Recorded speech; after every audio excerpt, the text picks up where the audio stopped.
Welcome to UB Reactions, the place where we keep it real. Today, we've got some hot topics, so let's jump right in.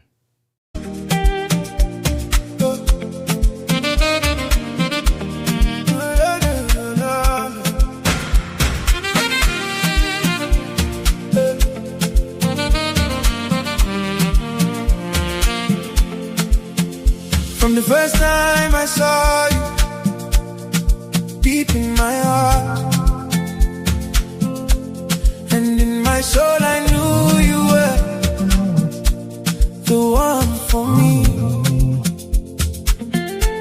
From sunrise to sunset, you and I were meant to be together as one.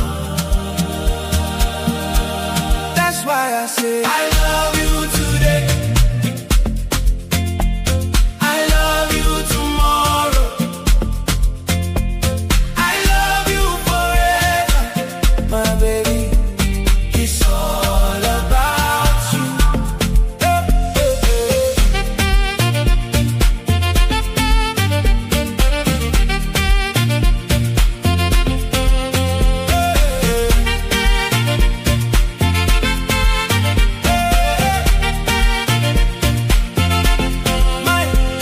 My wife, my love, you are my everything. We've been through it all.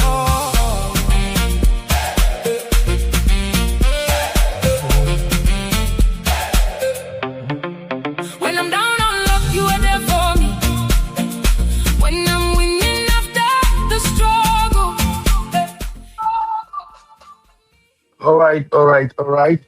Happy weekend, everybody. Happy Saturday. I want to believe you are all having an amazing weekend. You should be having fun right now if you're in Nigeria or in the UK by this time. What's the time right now? This is like 3:30 from the state of Texas. So definitely those in the UK and Nigeria, you guys should be around 9:30. So it means you should be planning on how you're gonna get in the club. So go have fun, people. Life is too short. All right, we're gonna have this show, and this one is a kind of special show because it hits differently. Honestly, this one hits differently. Shout out to you, Uncle Dio. Welcome, sir. Please, if you're watching, hit the like, and holla at me so that I know you are right here with me. So, we're gonna talk about the pains that men endure when they don't get married on time. This is not about women, this is about us men. So, if you're a man, please come closer. We need to have this long overdue conversation about why you should marry at the appropriate time. Listen, I didn't say we need to have this conversation about getting married early. I didn't say getting married early. I said at the appropriate time. I want you to pay attention to time. Okay? Time is the factor here. Because I want to share the story that was shared on social media.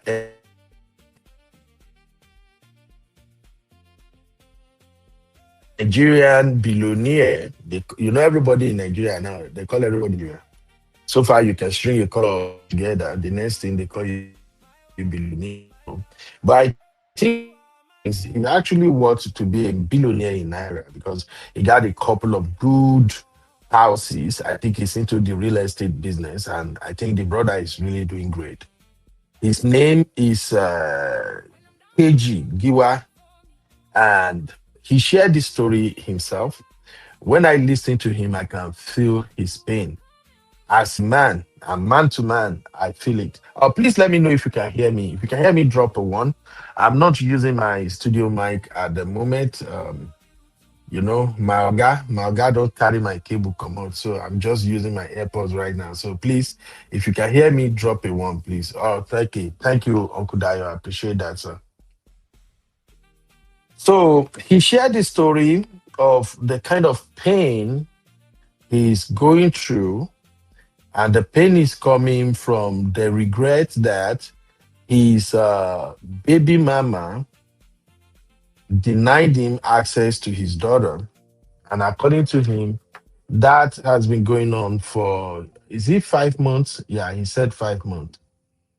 And while he was explaining why the issue degenerated to the point where the baby mom is not going to allow him access to the daughter, he now spoke about how he used to be in the gathering of his friends, and usually it's like family gatherings, so the friends will come around with their wives and children, and he would just felt like he doesn't.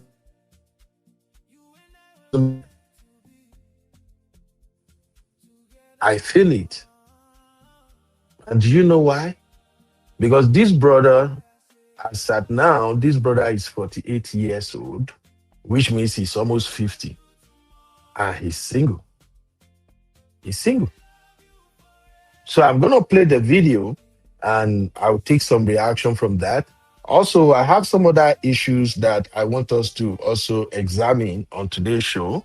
But while we are doing that, we're going to celebrate a couple of members of Real Fam. So today we're going to celebrate our one and only Zaddy in the building, Uncle Emeka. If you have been on this platform for a while, definitely who is Uncle Emeka. That is our Zaddy. We have a lot of on this platform. So, although his birthday was earlier this week, but because I was busy, we were to celebrate it on the very late. So, but Refam is like, we still have to celebrate Uncle Emeka, and that's why we move it to today. So, be ready. We're going to leave some real cool messages for Uncle Emeka as we celebrate this fantastic uncle with a heart of gold. Uncle Emeka is really, really a gem. We all love him. And Uncle Emeka is the kind of elderly uncle you want to be around. Uncle Emeka is open.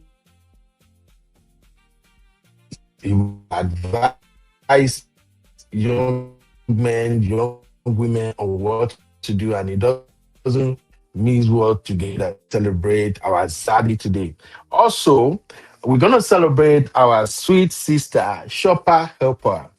You know, Shopper Helper birthday was on the 14th, but unfortunately, maybe because Shopper Helper was not in the backstage, but we were happy that she alerted us that her birthday was actually this month. So we're going to celebrate Shopper Helper. So if you live in the UK, I think Shopper Helper is in the UK, I guess.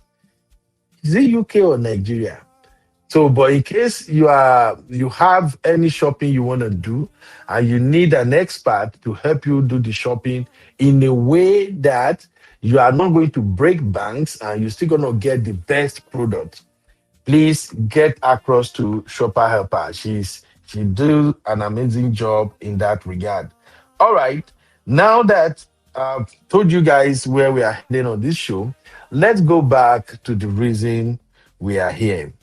And to start things up, I have a question for the community. Just give me your answer. Be sincere. At what age do you think is appropriate for a man to get married? Everybody, grab your keypad. Don't waste time at all. Let me put that on the banner so everyone can see it. What is the age range for a man to be married? Okay, let's go. What is the minimum age for a man to get married? Drop your take in the chat. We're going to have a robust show today. I promise you, you're all going to love it. Okay? And you know how we roll over here at the Farm. We bring it hot, hot. Welcome to UB Reactions, the place where we keep it real. Today, we've got some hot topics, so let's jump right in.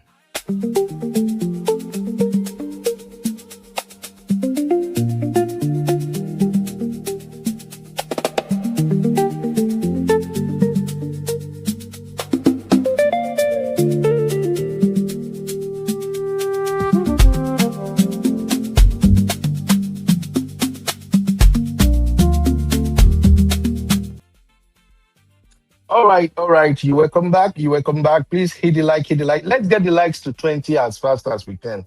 Please, my people. I see we have like 25 people watching already. Do me a favor, just take like 3 seconds, hit the like, and then come back. All right. So the question is, what is the minimum age for a man to get married? We are putting the searchlight on men today. So I see you, my lovely sister M. Jones. You're welcome. Auntie Ngozi, my one and only Auntie NG. Thank you, man. Thank you for being here. God bless you, ma'am. All right. Misty in the building. I love you, mama. Misty, happy birthday once again, Misty. Okay, who else is in the garden? Yeah. Janet, my own Janet is in the garden. The blue eyes Janet is watching today. And I love to ask you, Sister Jane, where have you been? You're welcome, sis. You're welcome. All right. So the question, what is the what's the question again? What is the minimum age for a man to get married? And where are the answers? Janet said 30. I think Ngozi said 25 to 35. My MJ said 30. And who else? Danny said, okay, Misty said, whenever he's ready. All right, Misty, I think I like that, but we're gonna have some issue about that. Yeah, sorry, being in my village with my mama. You better chop better village food before you come back to this place. Oh, chop better food now, organic food, and play with mama where.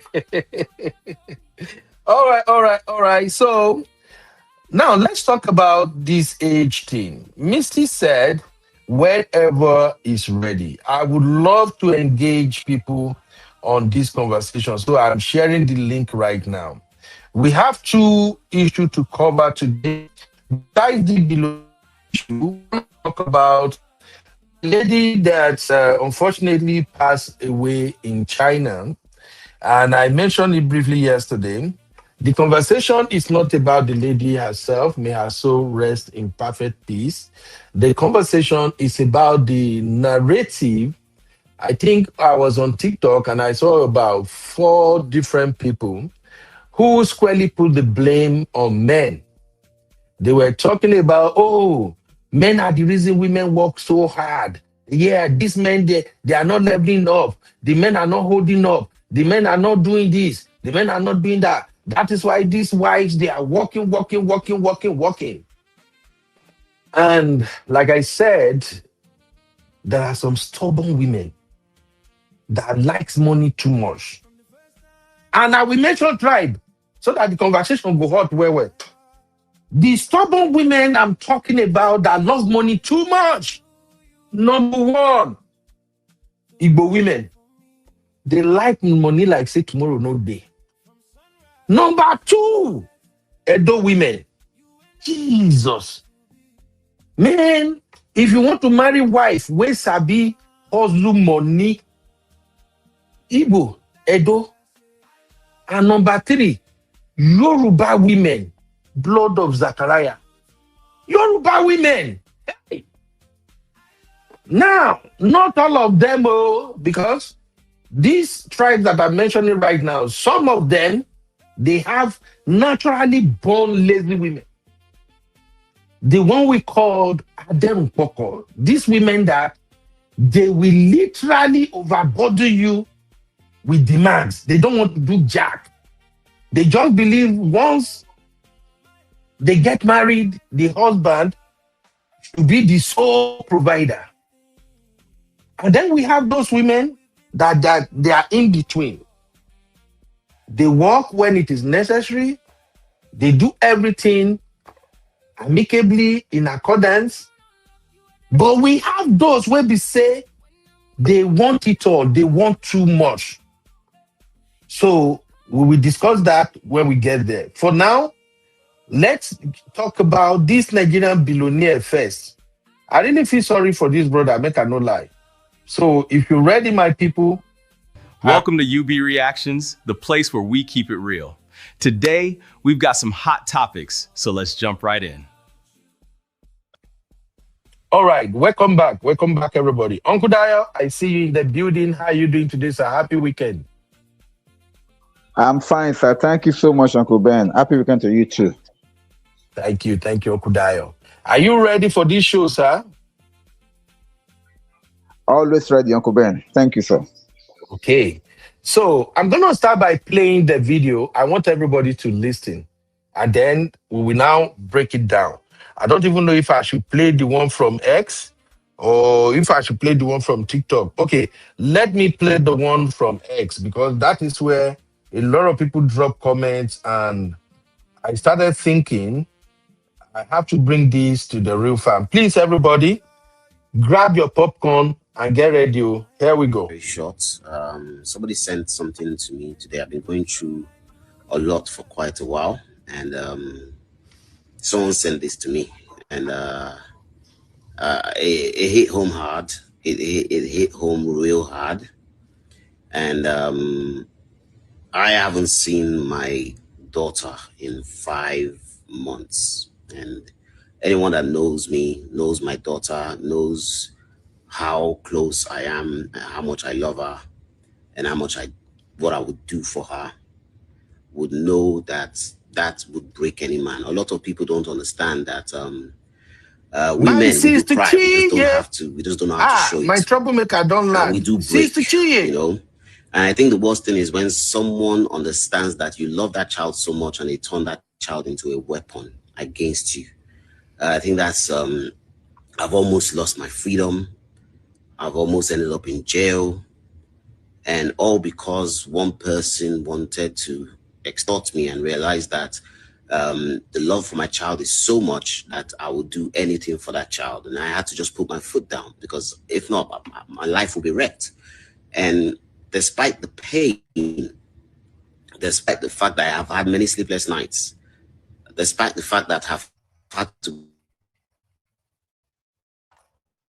go on holiday with my daughter, not with me, it's been a lot.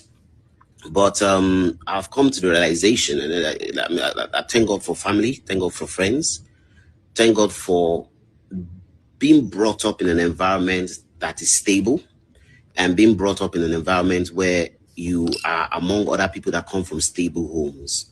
They become your rock. They become your very solid foundation. So when you break, they're there to pick up the pieces, which is good. And I would normally not do this. It's not something I would do. But I'm not going to myself, you know. And so someone said this to me, and I don't know. I had to read it, and I think this is serious advice for anybody out there. If you're a man, you're a young man, yeah, I take God beg you,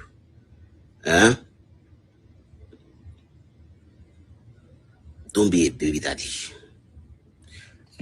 See, they say that marrying a wrong wife can finish you off. I totally agree. Having a child for the wrong person can up as well. It's just as bad, you know. And if you're better off alone and miserable. But if you can, because all my friends are married, happily married, and I'm very good friends, best friends with their wives, you know, and we're all family. And I see the way they love their wives. I see the way their wives love them. And marriage is a beautiful thing. Don't let anybody tell you any nonsense. The truth of the matter is most marriages don't work because of character issue. Most marriages don't work because of selfishness. Those marriages don't work because of lack of compromise. And most marriages don't work because they come from seriously bad homes, you know, bad upbringings. No father figure, no mother figure, all that stuff. You know, so let me just read this thing to you. So the best thing is, somebody said this to me. So the best thing in life is not just to be a father. Because KG, I've seen you as a father. You are a father that can provide. You are a loving father. We all know this. And me as a father, if I can't take care of my children, take me out. And that's how I see you, KG. That's why when we look at you, you're smiling, but you're seriously depressed. But you know what? Do you know what is even messed up? Yeah? When you are denied access to your child that you've cared for, protected, and provided for by a mother who believes that if she can't extort you, then you will not do for your child. Keji, you need to stop blaming yourself. Check properly. I guarantee you. These kind of women, then they start speaking pigeon. Now they are papa or no be you. You start to play with generational curses of one irresponsible father that has now taught the mother or the child, which is now the mother, how to be mommy and daddy, thinking is a flex, and only see fathers as a placeholder to be extorted. That kind of, I know, pray for you, but it seems that is where you are now. These women miss the blessings of a father, protector, provider, not having a father in their life to show them what a man is supposed to do, just to collect pennies, overlooking larger empires and generational wealth and blessings for the children built by a stable home. That's why most wealthy people come from stable backgrounds. Fear them, Keji. Run. You've done your best. Now go and start your family. That child will come look for you when you are in your own stable home with your own wife and you have built an empire. The child is your blood. She'll come look for you. But don't put yourself over this one. You have to walk away. You have to abandon that child now. I've been hearing this. Everyone's been telling me this. Walk away, walk away, walk away. Abandon it. When she grows up, if I let go now, when she grows up without a father for the most important parts of her life, what mess am I going to be picking up? And I always say this, I'm one of those fathers that I leave no child behind. I don't care. I can have 10 children outside. Sorry, I can have 10 children in my house and one outside. That one outside, at that point, will be more important than that 10.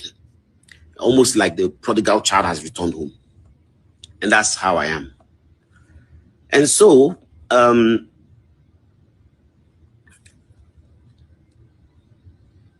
the truth of the matter is that if I don't walk away, if I don't move on with my life, start my own family, my own house,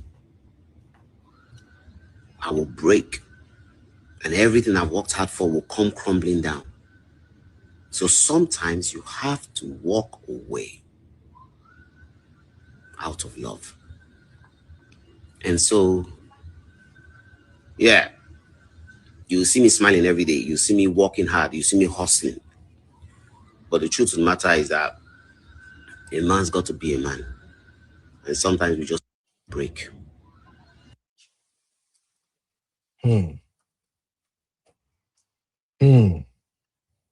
Uncle Dayo, let's start from there. Yes, Uncle sir. Dayo. Yes, sir. First off, the first thing that caught my attention when I watched this video is when he read some of the messages he's receiving from people, probably family and friends, and they told him, okay, since this woman is proving difficult, don't stress yourself. Walk away, go and start a family. When you have a stable family, your daughter will come looking for you. What would you say about that, first off, Uncle Dayo? Thank you, Uncle Ben. You know, in the olden days, this was the same thing that our fathers used as an excuse to marry more than one wife. They believe that if you have just one wife and she seems to be like not giving you peace, by the time you marry one more or two more, she'll be forced to calm down. To me, it has never really worked. Sometimes it works because once the competition has become general, sometimes some women you just go back into their shells, and sometimes it works. I mean, it don't work. I mean, it doesn't work. It just compounds the problem the more. So whichever way it is, according to to the advice, it was being given.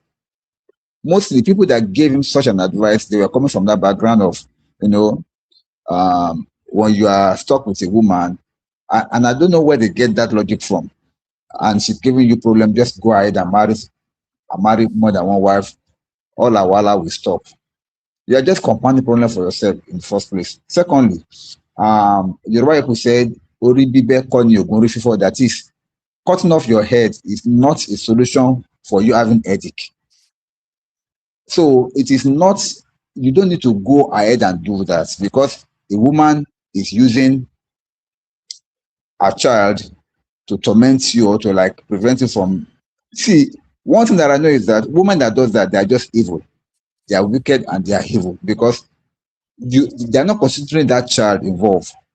They are only just doing for their own selfish reasons.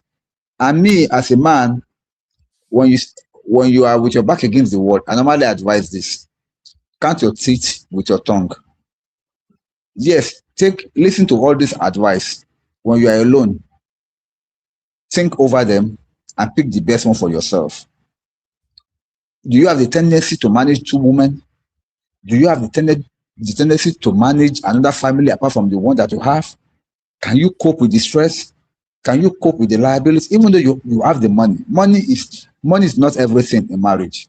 Marriage takes a lot more than money. So don't say because you have money you can take care of them. Apart from that, do you have the emotional commitment to share? Because if you get another family now, you must be there for that woman. You must be there for, if you have another child also, you must be there for that child also. Can you cope as a man? Do you have that ability to do that? Think about all these things first before you listen to people saying that just go and marry somebody else. Can you manage two homes? So Yoruba adage that says that tobacco waju se kota, tobacco in se kota, tobacco wo niko kotu irorepa. It means if it faces you, shoot it. If it backs you, shoot it. But if you are alone with yourself, reconsider your ways. Think it all over again. So it's a decision that I will advise him to think over critically before deciding on what to do. And not because anybody says what, because those people that are advising him now, they are not going to be in his home or in his life when the consequences are playing out. That's my take. Thank you, sir. So Uncle Dayo, let me get this straight. You are not speaking on the advice that he should go and start a stable family, that the daughter will come and meet him. You are addressing the situation from don't start your own family, go and reconcile with that woman. Is that what I'm getting, sir? No. What I'm saying is that I'm not advising him neither go left nor go right. I'm just telling him he should think about the underlying factors first. Okay, now let us now come to the source. Let me answer you directly. If you start a new family, of course, the other daughter will surely come. That may solve that problem. But solving that problem and creating other problems also, to me, is back to square one. Because this new family that you have started. Thank you. How can you manage the two? Because from the way this man talked,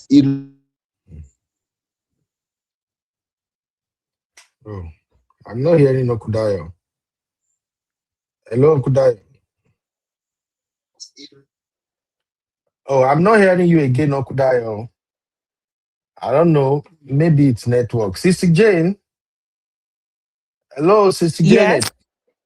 Yeah, hi. Can you hear me?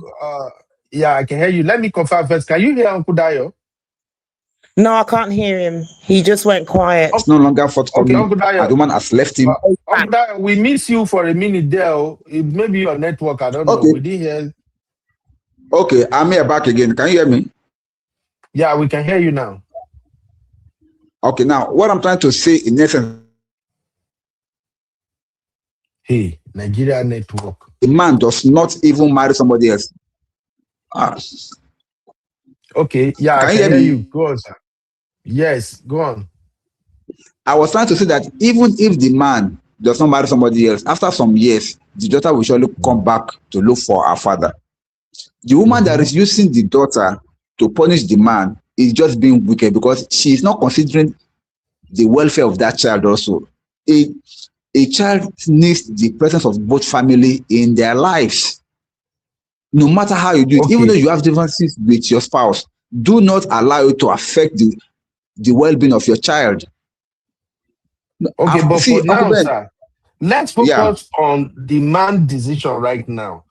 Taking okay, it one step at a time. yeah, Should he marry or not marry? I just want to clear that up because I didn't get it clearly when you explained it the first time. okay. What What I'm I'm saying hearing is from that, you is sounding like, oh, if you are starting a new family, do you have what it take to handle two home? There is no two home here. There's just a child between him and the baby's mom.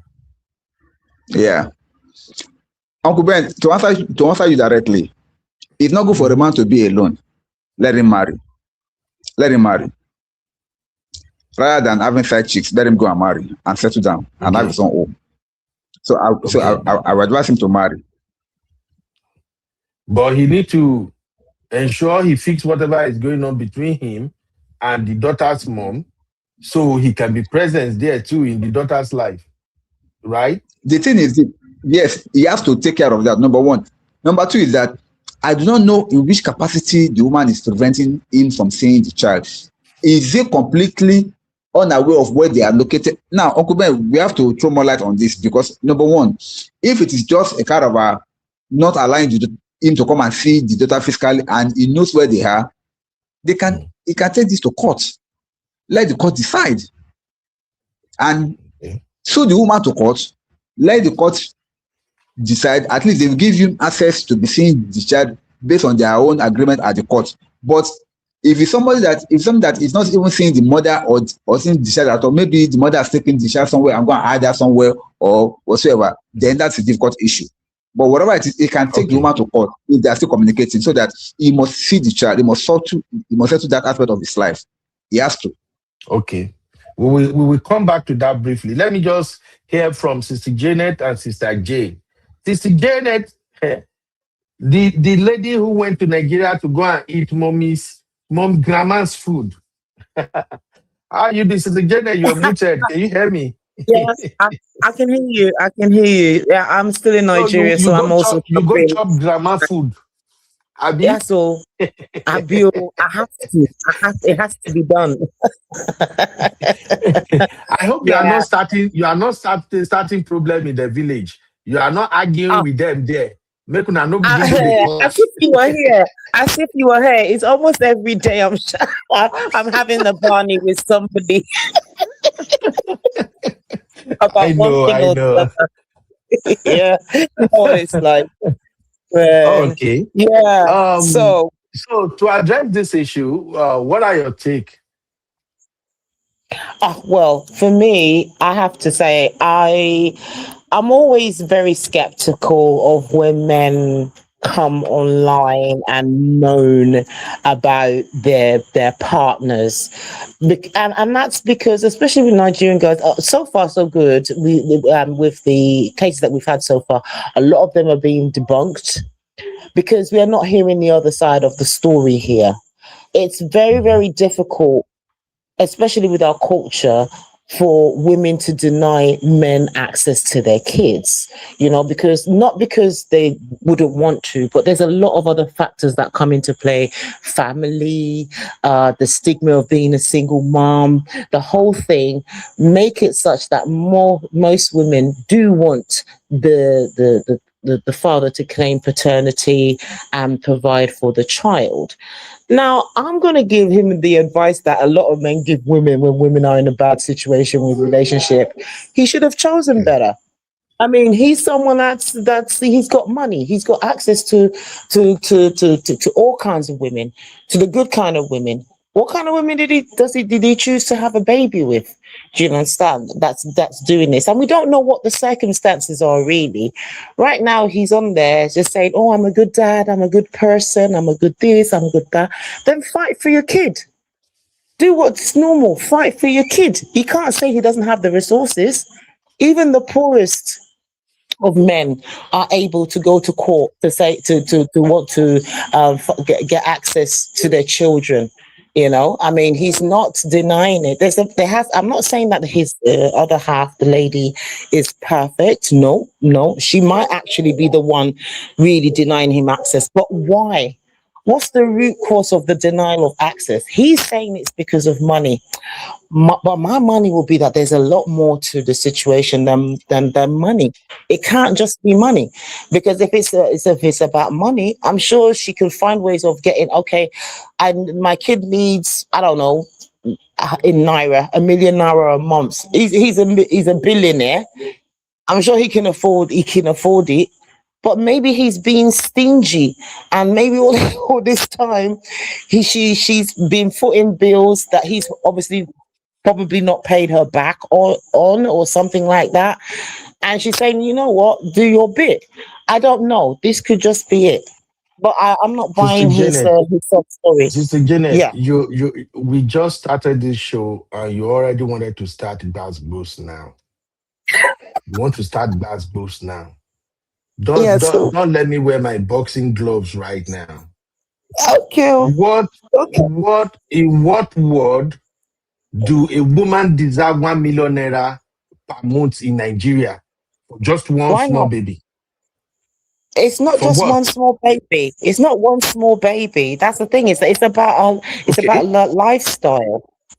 It's What about lifestyle. lifestyle? What? It's No, about no. healthcare. It's about What I hear healthcare. Do you you know saying, how much a good hospital no, Sister costs? Janet, let's not do this. Let's not do this because Let's, this is why a lot of I just put ladies that are figure there. having I just issue put in that figure Nigeria out now. there. Look, I just put that Okay. figure out there. I'm not saying No, it's not just that's matter what of the figure. case A lot of is. lady, sorry, Sister Janet, a lot of lady, they are actually Mm-hmm, going for this 1 million T now in Nigeria. I have a lot of mm-hmm, cases. It's just because I don't want to be triggered, and I don't trigger our family. That's why I'm ignoring all those cases when I found them like that. mm-hmm, Many these ladies now, they once the marriage pack up, they are demanding unrealistic financial support from men. And a mm-hmm, typical Nigerian man would bow mm-hmm, to that. We all know how it goes in Nigeria. The video case is mm-hmm. an example. There are a lot of men in Nigeria that, yes, you may call them billionaire. You know, they call all of them billionaire these days and all of that. But average, not even average, the vast majority of Nigerian men, once we are not married, they will only look at the child. What does the child needs in a month? Okay, maybe because of the area you live, because of feeding and everything, a man might say, okay, I think 200,000, 300,000 is what my baby will need for a month. But the problem And maybe he's is not that, paying that. okay, But now maybe the he's not problem paying is that this. even. The problem is this. Majority of Yeah. these women who are now separated from their husband, because they know the Mm-hmm. husband works, they still want to maintain the lifestyle they had when they are with the man. So now they are demanding for Yes, higher child and support what's wrong than with that? necessary. And what's wrong with No, that? There's nothing wrong that with is that. freaking wrong. I am There's not nothing wrong with responsible for you. No, I am not responsible for you after we broke up. As a Nigerian man, I'm telling you Okay, right that. Ben. now. No, I'm only but hold on, responsible for my baby. hold on, Uncle Ben. Wait, we say you're only Okay? responsible for your baby, but your For my baby is baby. going to a private. Your baby, or your child is going to a private school, goes to dance Mhm. classes. I pay Okay, all those. I will pay all those. Okay, yeah, that's fine. But what if he's not paying all that? You're saying that you will pay all that. But what if he's just saying, oh, the only thing I'm going to pay for my kid is just for food? As if food is the only thing that a child No, needs. no, no. No Exactly. So man, that's the no thing. Nigerian man in public Yeah, space making this Uncle much Beno, I'm money will sorry to say say, they're but only going to pay for food. you cannot speak for all men. I know someone that's currently going through it right now, a split from her husband right now, and she's practically begging for scraps off the table, Okay. literally right now, literally begging, and yet he wouldn't even do that. So, All right. We'll and he's a come back. Nigerian. Yeah, So we'll come back what to what it Uncle is address about this. no, Um, but hold on. Uncle Bernard, please just let me just land. What I'm trying to say is that I'm not believing this guy until I hear from the other side what is actually going on, because he's just waxing lyrical about how fantastic he is. And I know for a fact he is not perfect, because nobody is perfect. And so until I get to the other side of the story, I'm not making anything. He can fight for his kids. He's got money. He can pay for lawyers. He can go to court. He has all the world's resources. If he's a self-claimed billionaire, as he claims to be, going to court won't be a problem.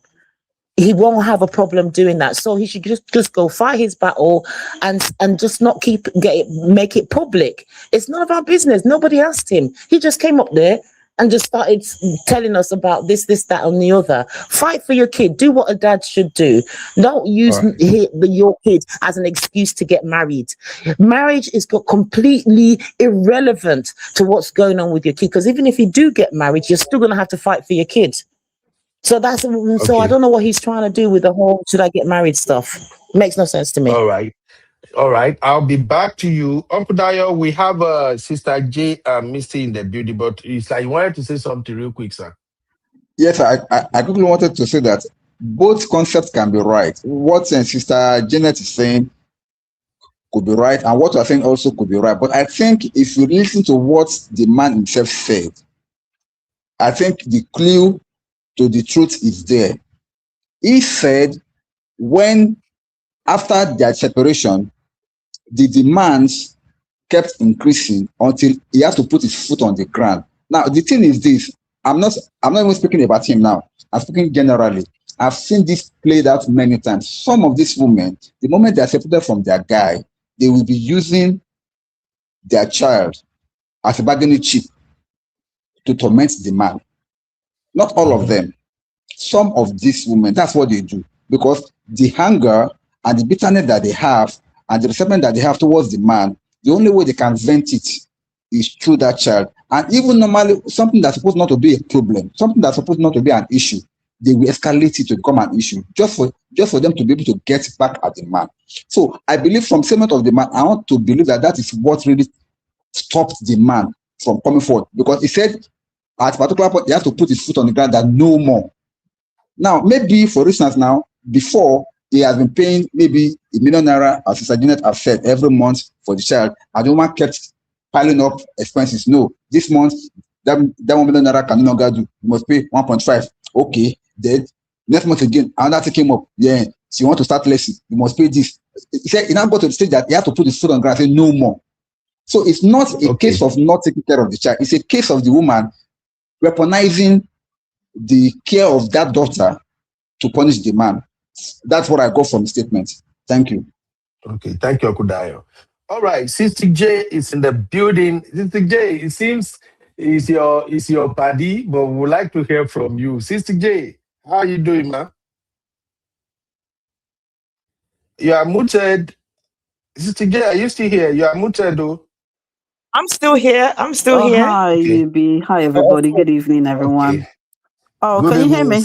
sis. Yes, I can hear you. Go ahead, man. Have a mute. Yeah, you've unmuted. Go ahead. We can hear you. Oh, all right. I've unmuted already. Yeah, go ahead. Can you hear me? I'm getting a feedback. I don't know why. Yeah, just go ahead. Can you guys hear me? Hello? Yes, we can hear you. We can hear you. Okay, why is this so? We can hear you. Can you hear me now? I think she's listening from another device, Uncle Ben. Maybe she has two things put on. So do you I think it's delaying on one. Okay. I think she will come back. She will probably come back. All right, let's go to my Misty. Misty. Yes, Hello, Misty. yes, Uncle Beno. Yes.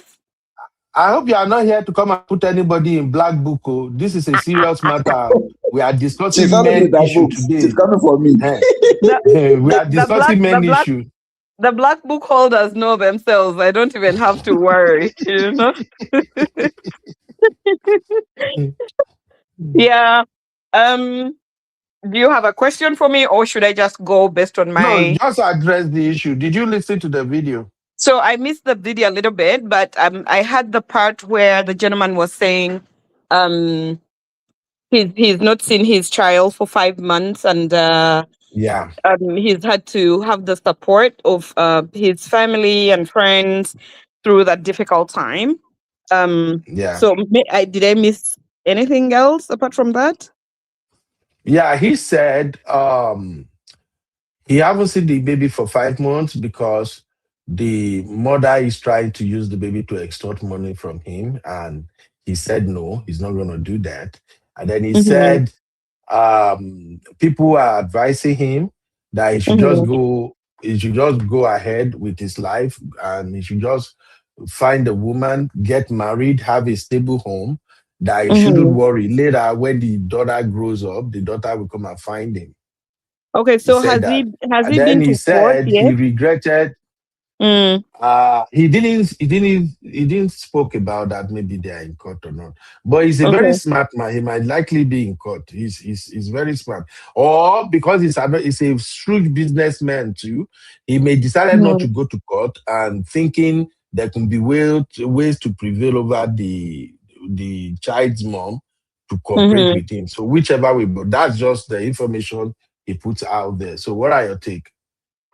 Okay, so you see, when you have it, when there's no court order and you don't know how much you're supposed to pay for child support or spousal support, you are going to be conditioned to contribute monthly payments to the primary care uh, provider or the other parent an amount of money that she deems fit, right?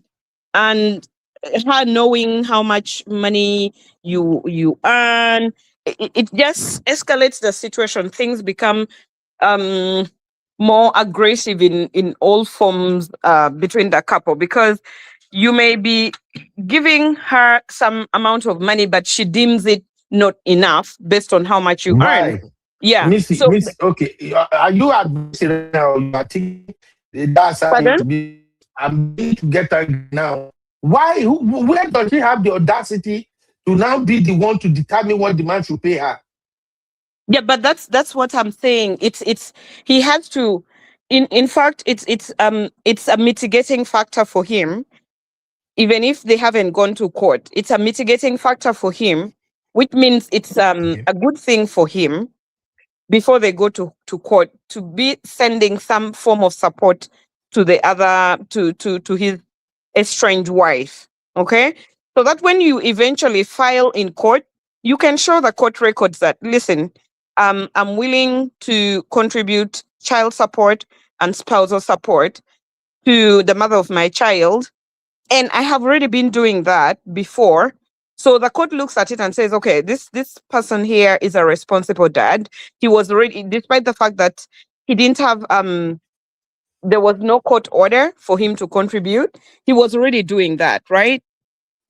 Mhm. So that is a good thing. But in this instance here, where they haven't gone to court, this scenario is going to escalate and just get out of hand. He needs to get a court order and know how much the court determines how much you should pay for child support or spousal support. If she's working and he's working too, and she could be earning, they could both be earning pretty much the same amount of salary or income, Mhm. it is a good thing, Mhm. because then it won't be so much that he has to pay. But if he's making maybe thrice or three times or four times what she makes, then he's going to pay more than some, if his wife is making close to what he's already making, right? There are factors that court takes into consideration. For instance, is she working? Why is she not working? Is she the uh, primary parent taking care of the child? If she is, then maybe she will, then definitely should require more, because she's providing accommodation, feeding, and all that, transportation, doing all these things for the child, right? So it is just in order for it's just in good for the other parent to pay a little more. Then the court will look at another factor. What kind of lifestyle was the child accustomed to? Is it a child who was exposed to, she travels for school trips, they go abroad for school trips, they vacation, she, like, her expenses takes some kind of money, and they've been providing this without any problem before. So all those things are taken into consideration. So then there's the court will use some kind of calculation to take all those factors into consideration. Then if the mother does not have a job, is she willing to look for a job to contribute to taking care of the family, or she's just being deliberate and just sitting at home and she's being vindicative? All those factors are taken into consideration. And then their parents, you find that the man actually earns very good money, but he doesn't want to pay child support. So he will resign from his job and stop working and just sit because he doesn't want to pay child support. Okay. All the scenario you described right now, they are applicable in Western world. In Right. Nigeria, it's not the same. No, It's different in Nigeria. you know what, Uncle Beno, in Nigeria, there are courts that are still working, family law courts that are still working. They can actually tell you, it's even if he's not going to pay, like, the court order will not be enforced or implemented. It's best that you go to the family court and file, and then how much you are supposed to pay for child support. You know what I mean? It helps you to move on. If you're not going to seek that kind of order and you are just operating blindly, this month you're giving the mother of your child 1 million, then next month 500 naira, or like, you have to have some kind of order for you to rely on to pay these things. So even if you decide that I'm not going to pay the child support, it's best to just know approximately how much you should be paying for your child. But I must say, when it comes to divorce issues or when couples separate, people become so angry. People become so like, they are so vengeful. They become something that you never ever imagined they could become. So the woman, for instance, most women I have seen in the courts, they will use children as a tool to get what they want from their ex-spouses or estranged spouses or whatever. They will, especially in those cases where even there's no court order, they will just not let you see the child. Okay?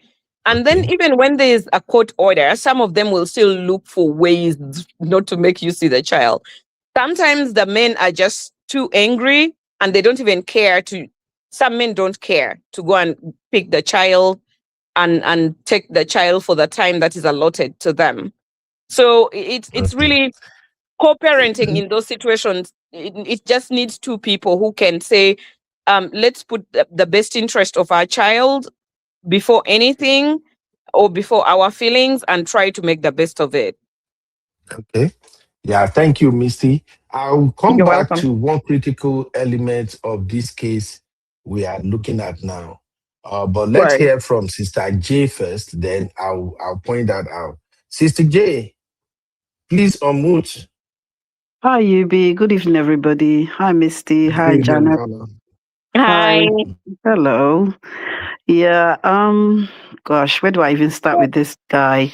I know this guy personally, and I'll just say maybe professionally, because he has supported me in the past. He's he's a very intelligent man. And I know we've got this topic saying, he regrets being single at 50. And we've got the childcare and custody issue all around. To begin with, I don't think this guy is somebody having a family. I would say it's not that the child that he has and he's fighting for is stopping him from, because I know you were speaking to Uncle Dio earlier about should he start a family. I don't think I've seen any man that wants to start a family and because of a child that they want to have a connection with is stopping them. That's point one. So the Keji I know will do everything in his power to do what? To get married if he really wants to settle down. That's not a point. So I'll just put that aside.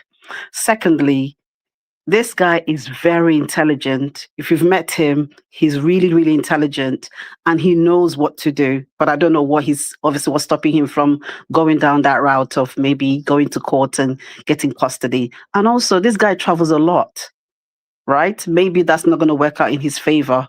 Maybe that's why he's not considering that. So there's many factors. So the only thing I would say is if he's really ready, married, you can't say, oh, because I'm not having access to my child, I'm going to get married. That's not what marriage is about. Because if he wanted to get married, he would have got married. So for me, like everyone else have said here today, he should just take it around, down the court route and the court will decide, and we've talked about best interest for the child. So the court will look at, when it comes to finance, how much does the baby mama need to, take care of this child, and they can decide it that way, and they can decide.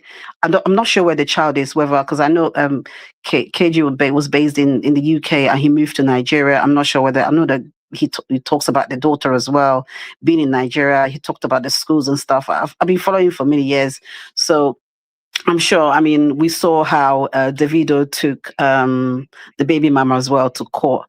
And in the end, I'm not quite sure what happened, but at the end of the day, there's a court there that's going to decide what's best for the child. And I think that's the only place for him to go to and not coming to social media. I was really surprised for a man of that caliber to be out there saying, things like this. And also, like Misty and Janet said, we've not heard from the other lady. KG can be really crazy. You don't know. And we don't know what he's done that has got the lady really pissed off, or maybe what the lady has done as well, to get them to where they are at the moment that they can't actually agree. So we all just need to, he needs to, take the appropriate route to go and get this resolved and not come to obviously the social media bearing this out. Is a private matter. I think he should do the right thing and get it solved. But he's a brilliant guy. That's all I can say, because he's really intelligent and he knows what to do. Maybe he's just being emotional, or maybe he's really tired of trying to get things done the right way. We're just speculating. We don't know. It's just something he read out. We don't have the full picture. So I'm not going to say for certain he's lying or for certain he's not. But I'm just saying I'm wishing him the best, and I hope that, he finds a way and he finds peace, because, he's worked really hard. He's a very, hard worker, and he shouldn't let all this thing, get in his way. So that's all I have to say. I know I'm not really answering direct question, but I just want to put it out there. Everything we're saying is right, but at the end of the day, he's the one that needs to go and do the right thing. But he knows the appropriate means to get to what he wants. So we hope that he takes that appropriate route than coming to social media. That's just all I want to say. All right. Thank you, Sister J. Everybody, can you hear me, please? I just switched my mic. Can you hear me? Yes, we can. Yes, we can hear you. All right, thank you. So, if I have to speak from a man's perspective with how I understood Nigerian men and the way we move, I think KG is frustrated. I think the baby mama have succeeded in frustrating him. I'm not blaming the baby's mother, because we really don't know how much he's giving her. Okay. But I just know that sometimes when men have a baby with a woman and they want to be in the life of the baby, in a place like Nigeria, they will definitely pay for the school fee, pay for food, everything, give some amount of money. Now, that amount of money may not be enough based on whatever expectation the baby's mom had. That money may not be enough, but to the man, that money may be what he deemed fit that the woman needed to take care of the baby.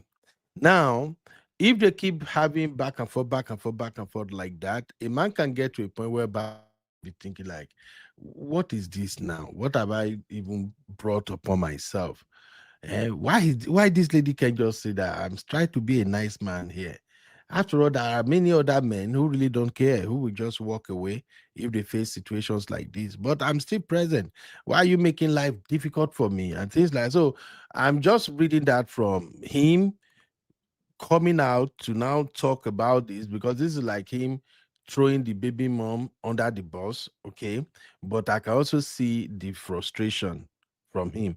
But before we move on to the other aspect that I want us to consider in this matter, I wanted to ask this. I don't know if it can help, if sisters, if you can figure how to make this make sense to other African women and Nigerian women in particular.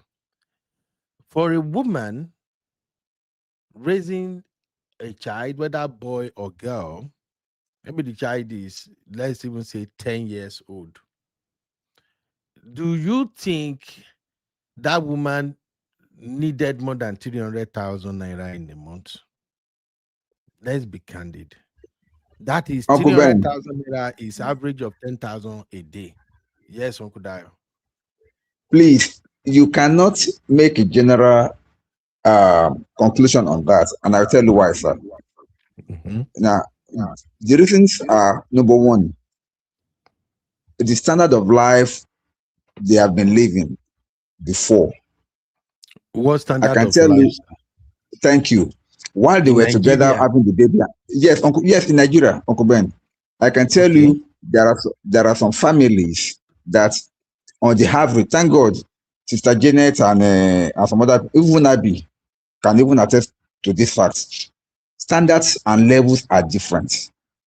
There are some families, yes, 300,000 naira will be okay for them to take care of their child. And there are some that even 3 million may not be enough. I can give you the case of Sosia Momodu. She has, and she's a Filipino nanny for the child. And the amount that they pay for that Filipino nanny and all. So you cannot say 300,000, 500,000 to be enough. No, you can disagree, Uncle Ben. Uncle Ben. You can't. Can I just say something here? Because me that's living in Nigeria, I'm in Nigeria right now, and even I spend a meal. That's just me on my own, myself, just one person.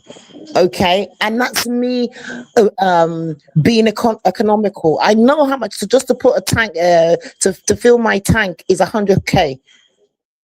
100K to fill my tank. About a child, so we're not talking the mom, please. No, yeah, but you still have to take this type. You have to take the child to school. You have to take the child to school every day. You have to get a nanny for the child. You will buy clothes for the child. You will buy clothes for the child. Let Uncle Dio finish, Sister Janet. Uncle Dio. Yes, sir. Uncle Ben. Where you want land this? Where I go take a wait, Uncle Ben, wait. When was the last time that you were in Nigeria? Which year was that, please? Let me ask you that simple question, please. 2022 or something. 2022. That was 4 years ago. He's talking 300. The Naira has devalued 4 times. I can see where you're coming from. Do you know? No, Uncle Dio. My point is clear. My point is this. Let's not flog this issue. 300,000 naira a month for a 10 years old. School fees is not included. Healthcare is not included. Nothing is included. Just my son, we have this son together, we have this daughter together, is living with you. You are the one who say you want us to say, okay, I'm paying for everything. Some men even pay rent. Here is 300,000 naira in a month. I won't see for what? For what, Uncle Ben? You don't reach. For what? Is that just for food? For what, Uncle Ben? Is it for food? How many men is making $200,000 in a month in Nigeria? Okay. No, not $200,000, Uncle Ben. 200,000 naira. Levels of lifestyle. It depends on the level of lifestyle. If you can't tell me that you're only going to spend 300,000 naira on food when one cornflakes of 400 grams of cornflakes is currently costing 10,000 naira. Sister Jenny, hold on. I just want Uncle Dio to finish so that I won't look like we cut him off. Uncle Dio, just finish. Yes, sir. Now, what I'm trying to say, Uncle Ben. Thank you, sir. What I'm trying to say is this. Between me and you, Uncle Ben, things are far more expensive in Nigeria than any other time you have ever known. Thank God that Sister Gina too is attesting to it. Things are far more expensive. To fill your car tank alone is 100K, as you said. How does And that I can relate bet you, to raising? wait We are now, talking about Uncle Ben, wait, Uncle Ben. All these things happen. You said you will not interject to. Wait, You said you will not interject to. no. Let's leave when you bring expenses relating to a man or a woman into this conversation. It complicates things. Forget about buying gas or anything. Let's focus on the child. What does that child need? If you are telling me about what that child I ask you a question. needs, Are you saying the money is for food? Wait, Uncle Ben, are you saying the money is for food? No, that money is for the child. For the child, for the welfare of the child. How Okay, now, Uncle Ben, now let me break it down for you. Calm down. Let me break it down for you, sir. For a child that is living, an average child, okay, I will just give you an idea of what the child needs on a daily basis. If the child is of school age, the child will go to school every day. Number one, this child will eat. It's not like over there in diaspora that they give them free food at school. Nigeria does not give free food. You must take care of our feeding, morning and afternoon. Sorry, Uncle Dai, that's not free food. I pay for my children's meals. So just to put it out there, unless you're on government benefit. So I don't, but now also, the child will not walk to school. It's either she goes by bus or the mother have to take her and go and bring her. And there's no way you can escape from fuel. And then talking about food, a bag of rice in Nigeria now is 70,000 naira. Conflicts, a carton of conflict. I mean, a carton of the noodles. Noodles now 20 to 25,000 naira per carton. Milk and provisions. If you put everything in perspective, 300,000 naira cannot cover everything, even for the child alone. I'm telling you, I'm in Nigeria and I'm training children here also. I know how much I spend on daily. So if you want to say 300,000 naira should be enough for a child, I would disagree with you on that side, because not in this present in Nigeria, it cannot. Just for the child alone, we are not even talking about other things. For it cannot be enough, because we are talking now. This man is a millionaire. I'm talking from his own perspective. But if you are talking about an average Nigerian family, I can agree with you. But from it, because the man is a billionaire as he has claimed, and I'm sure his standard will not be like an average Nigerian. It will be like a wealthy Nigerian. So that means everything where they are living, what they are eating, the standard of life that they are living is on the high side. Now, if you take it from that angle, Uncle Ben, you realize that it is not. If it's somebody that lives at Isaleko on Lagos Island now, if the man stays around Lagos Island, where the local people stays, that will know that no do, they can always get around and manage themselves. Then maybe 300,000 naira can be managed for the child. But I believe that's not the case here. So you have to look at it from that angle. Thank you, sir. Uncle Beno, can I say something? Please?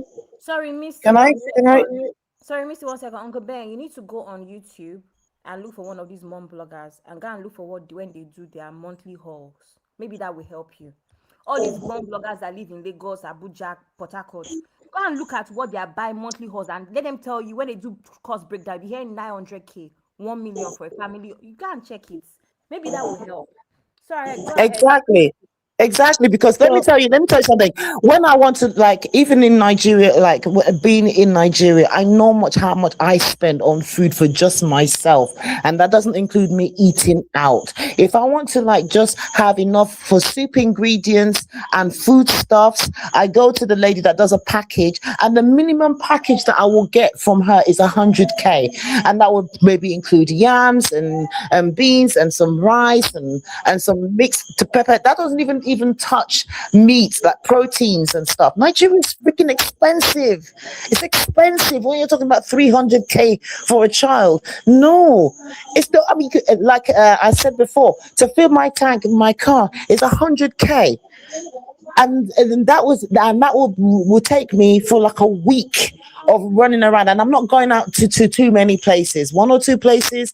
If I go from my village to Oshobo, the nearest big town, I know I'm finishing that tank is lasting me just a week. Sister Janet, this conversation is not about and adult living expenses in Nigeria.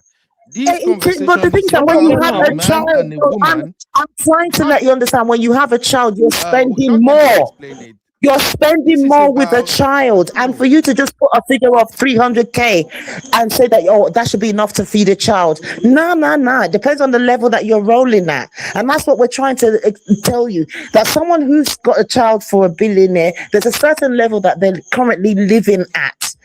That the child, maybe the child's in a private school, maybe the child is in has extracurricular activities, maybe goes to dance classes or karate or whatever it is, and does all that stuff.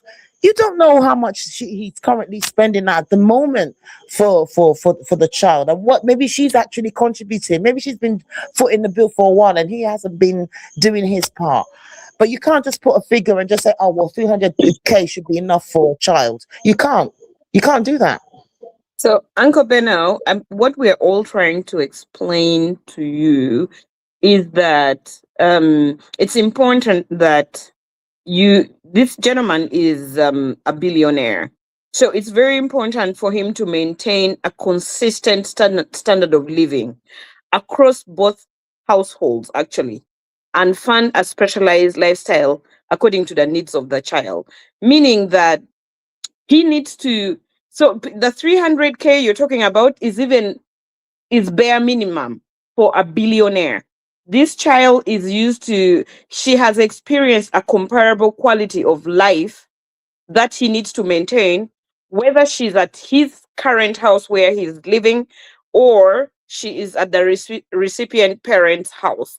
So he needs to make sure the quality of life she has been exposed to when they were together is maintained. It does not matter whether she's primarily at his household or not. He needs to maintain that standard of living. And that for her to feel that kind of comfort, it's just not about food, like everybody is saying. It's about the comfort she'll receive when she's being driven to school. Is there transportation that is comfortable enough for her? Is it a private car? He's a billionaire, remember? Is she attending after school programs that she's been accustomed to before? Piano classes, dances, all of those things. All those things have to be factored in. So you cannot just say, 300K is enough to buy her food. What if the kind of foods she eats are organic foods and she goes out to dinners or whatever? 300K will not be enough in a month. It won't. So it's really on a case by case basis. And this gentleman is a billionaire. So he has to maintain that kind of lifestyle she's been accustomed to before the separation. Misty, I just want Can to you hear point me? out. Can you guys hear me? Yes, we can. Can you Can you hear guys us? hear me? Yes, Yes, we we hear can. you. I switched my mic in. We hear you. Okay. Jay was trying to say something. Yeah, go ahead. Yeah, I was just going to point out because he did mention. I mean, I followed KG, so I remember.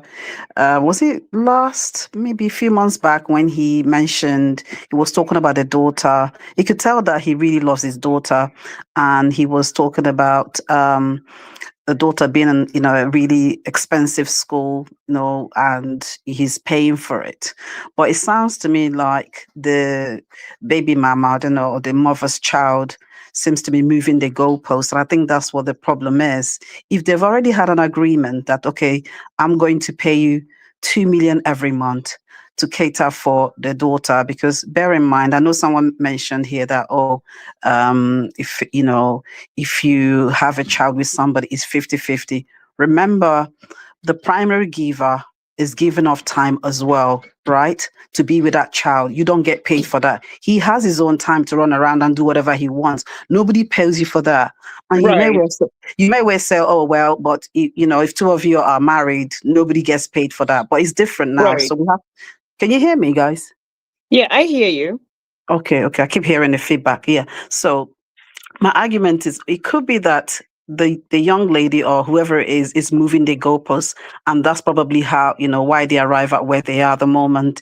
If there's an agreement that, okay, this, we're going to be I'm going to be giving you 2 million every month to cater as a child maintenance fee, and then she comes back next month again to say, oh, I think you need to increase that money, without justifying the reason why he needs to increase that money, then you can see why he's really, really upset. And I think it's really unfair for anyone to do that. Not because he's got the money means that you need to extort him. So we need to be really careful here as well, looking at Keji's situation. Because you can, I mean, I've watched him, I've watched how he spoke about the daughter all the time. He doesn't hide it.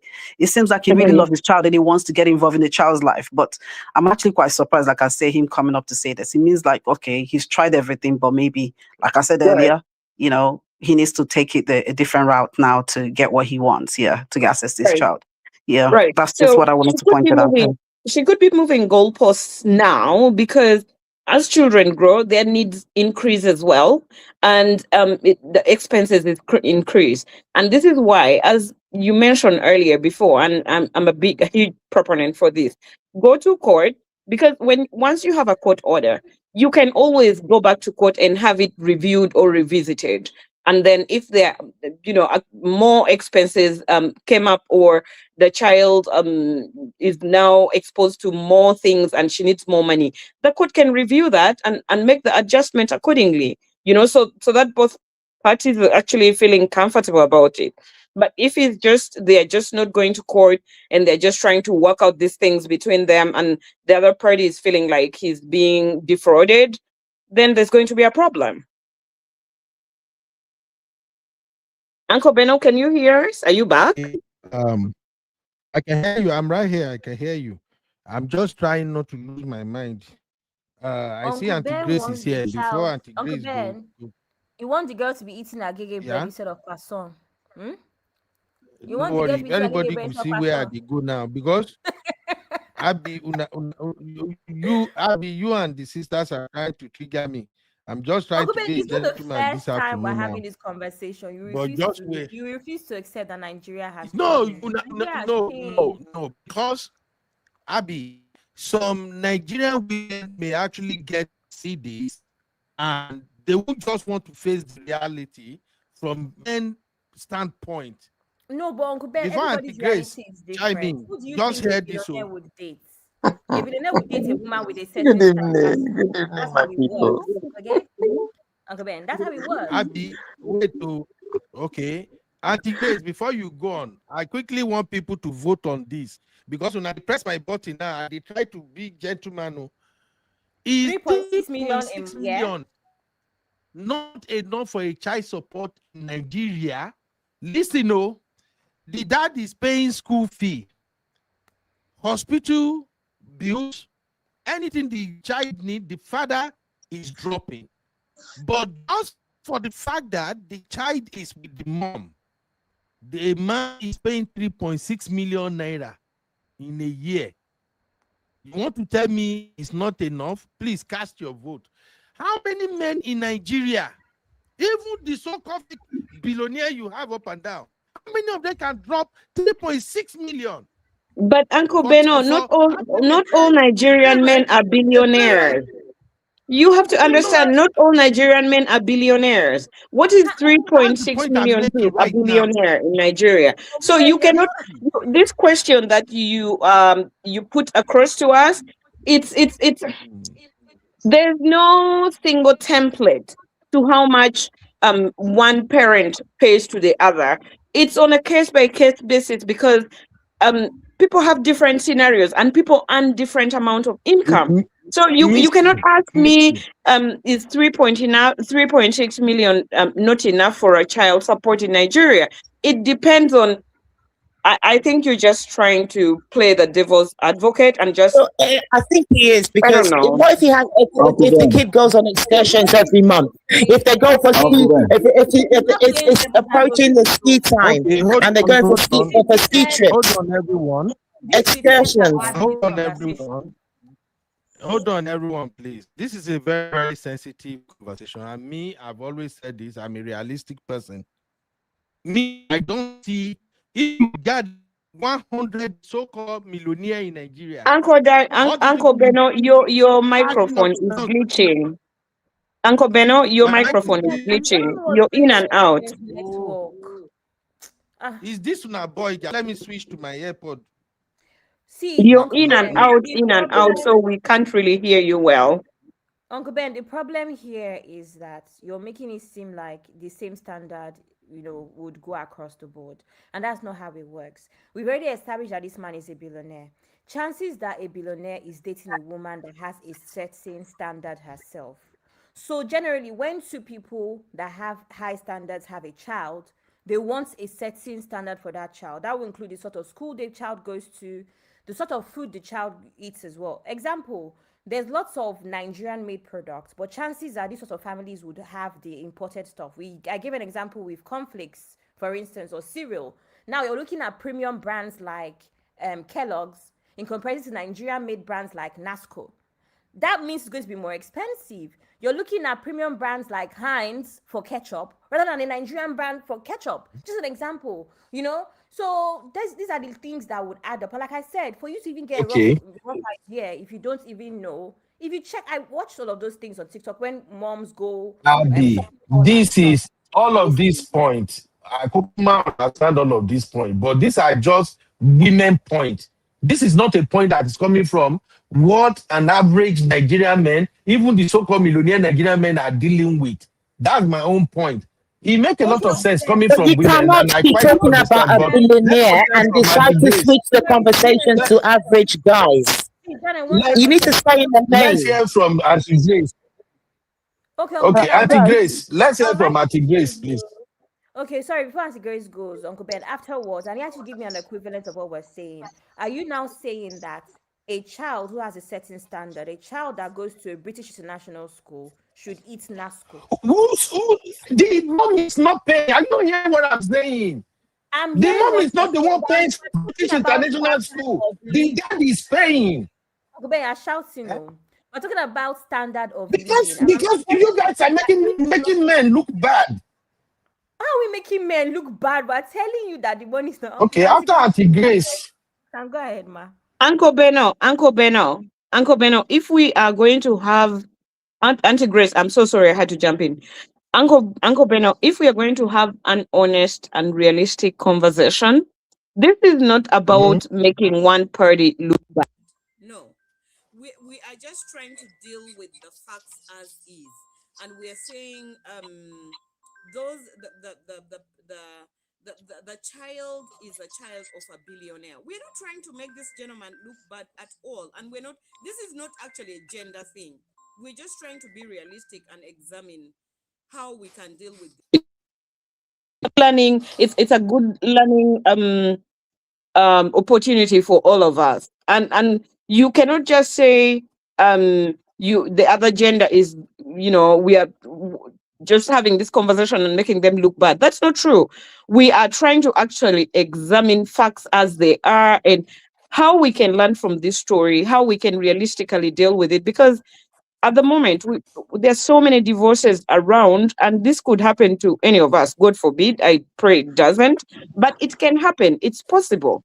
So let's just not do things, or you say we're just trying to make men look bad. No, we and like I told you before, when I was critiquing women who use children as a pawn in divorce cases, it doesn't mean I'm a woman myself. I would have just decided not to say that at all. But realistically, some women do that. So this is not really like just we're trying to defend our gender as women. And I'm very sure there are women who have acknowledged it, but putting a single figure to, like, a Okay. monetary figure to this case, it's not realistic, to be honest with you. Thank you. I've heard, but let's hear Auntie Grace because I don't want to Good see day. where Auntie Grace stand first before I go do my coconut head. Auntie Grace. Right. Good evening, UB, Abby, Yes, ma'am. Missy, Uncle Dio, everybody in the house. Good Hi, Auntie evening. Good Grace. You're welcome. evening, Auntie Sincerely, Grace. Abby, You're Thank you're welcome, ma. welcome too. I didn't welcome you. Thank I'm sorry. you. Welcome, welcome, Auntie Grace. Thank you. Is that Sister Janet? There's Yeah, Jane that's there. me. Good Okay. Welcome, evening. sis. Good evening. Good Good evening. evening, everyone. Actually, I didn't come to make any contribution. It's been a while UB set up this show. I've been waiting. I came in first and Uncle Dayo came in. As soon as the show started, to be honest with you, I slept up. I just woke up. I'm like, oh my God, I'm just gonna say good evening to everyone. I'm reporting Auntie myself. Grace. That's interesting. As we expect, So Takes up, I'm takes Auntie up going to Grace. say Princess hello sleep everyone. early. Happy birthday to my lovely Misty. Thank you so much, And sweetheart. happy I really birthday appreciate to the Uncle phone call you Emeka made in that the was morning. meant to be Thank you so much. celebrated today. Thank Yes. you. Thank you. So whatever you guys are dragging, you be take a chill pill, all right? I just want to say good evening and well done, everyone. It's been a while having like timing. I'm so sorry. I wanted to be part of this show, but I just slept off. I'm just saying good evening and God bless everyone. Thank you so much. And good night, Auntie Grace. If you pass your bedtime. Auntie Grace, you can't run away. Auntie Grace, Good night, Auntie anytime Grace. Auntie Thanks Grace no for want that offend the sisters. that No, relief. Sorry, no, no. That Auntie comic Grace cannot relief. run away. that's just Thank that's you, just Auntie Uncle Grace Ben, Grace. let cannot Auntie run Grace away. go. no, that's no, If no, you just pass her bedtime, I'm Uncle Ben. running away because I did not hear nothing. I slept up. As soon as I came in, I clicked the button live. That was all. And I slept off. I hear when you were saying Uncle Dayo. That was all I heard. I'm telling you. I just opened my eyes. My this thing is doing bam, bam, bam. I'm like, oh my God, I'm still here. So, yeah. Thank you, guys. Good night. Good Thank night, you. Auntie Good night, Grace. Good Auntie night, ma. Grace. Yeah. Sleep Bye. well. Thank you. God bless. Uncle Beno, did you pay your bills? Because what is this? You cannot be the host. You come and disappear and like no. I think Uncle Ben is having network issues, and I think, well, a I, lot Let of me tell factors are you. responsible.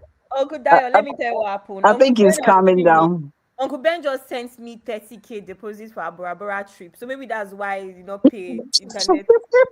I'm holding the Can you 30K for a imagine? Bora Bora trip. Uncle Ben, I you mean, want 30K.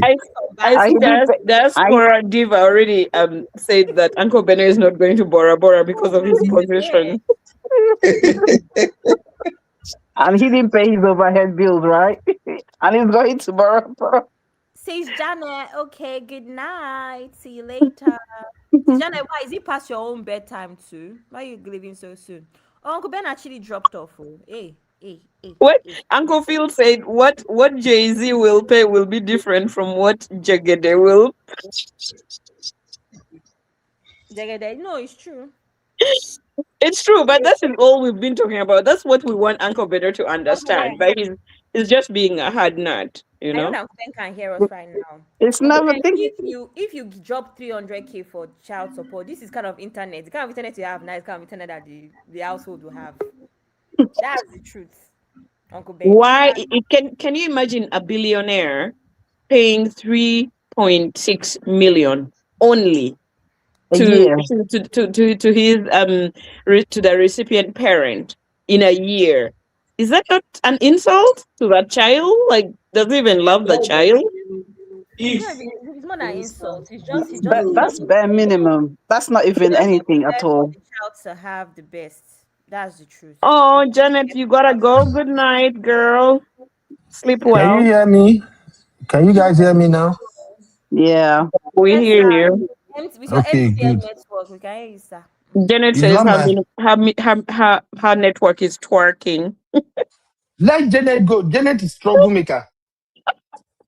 You are happy she's gone, I'm sure. Yes. Janet want to press my neck. Have a Oh, good night, Sister Janet. you still have Abby. Janet is in Nigeria, so she understands the reality of what we're talking about. So that's why. Oh, Okay. Now let us be realistic. I've seen people even in the chat, they are fighting me. One of my sweet sister there, don't fight me, tire. Sister Victory of the Lord. You say I know the hear word. But here is what I'm saying though. Okay, if I put this question to you, sisters, if a man pay all the bills, school, everything, tuition, gbogbo tigbo, every damn thing, and he still gave the woman 3.6 million naira for a 10 years old son or daughter. How much should the woman contribute on her own part? Who wanna start? Oh, that's Uncle been your Ben, What? can I start? argument scene. Can I Let, start? Uncle let, Ben, let's can I start with start? Uncle Dayo. You see, Sajay, don't start. You want to fight. Uncle Dayo, let's start.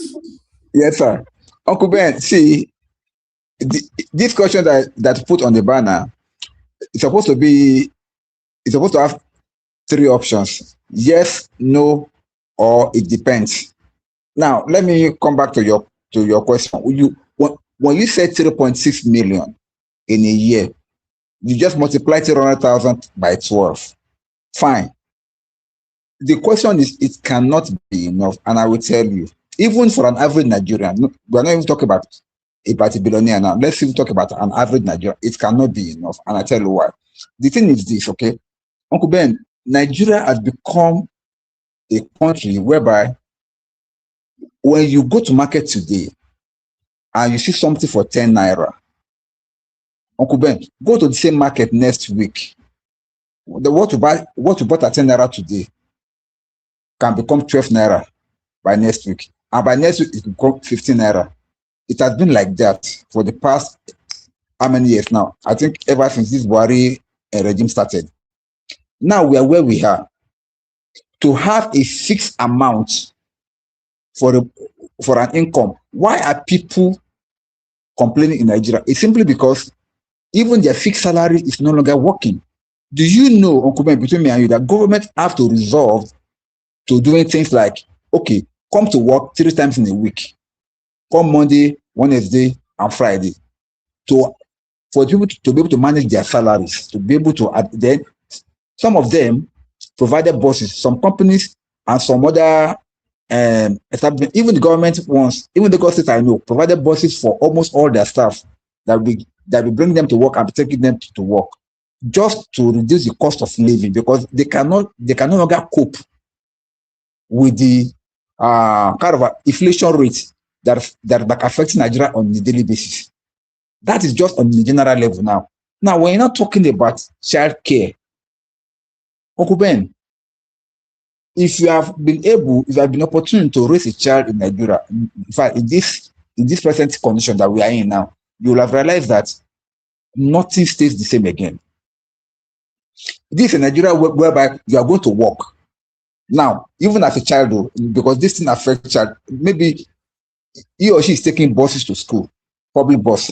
This is a child that when you get to the bus stop, because rain fell, a transport that's supposed to cost you 500 naira will now become 700 naira.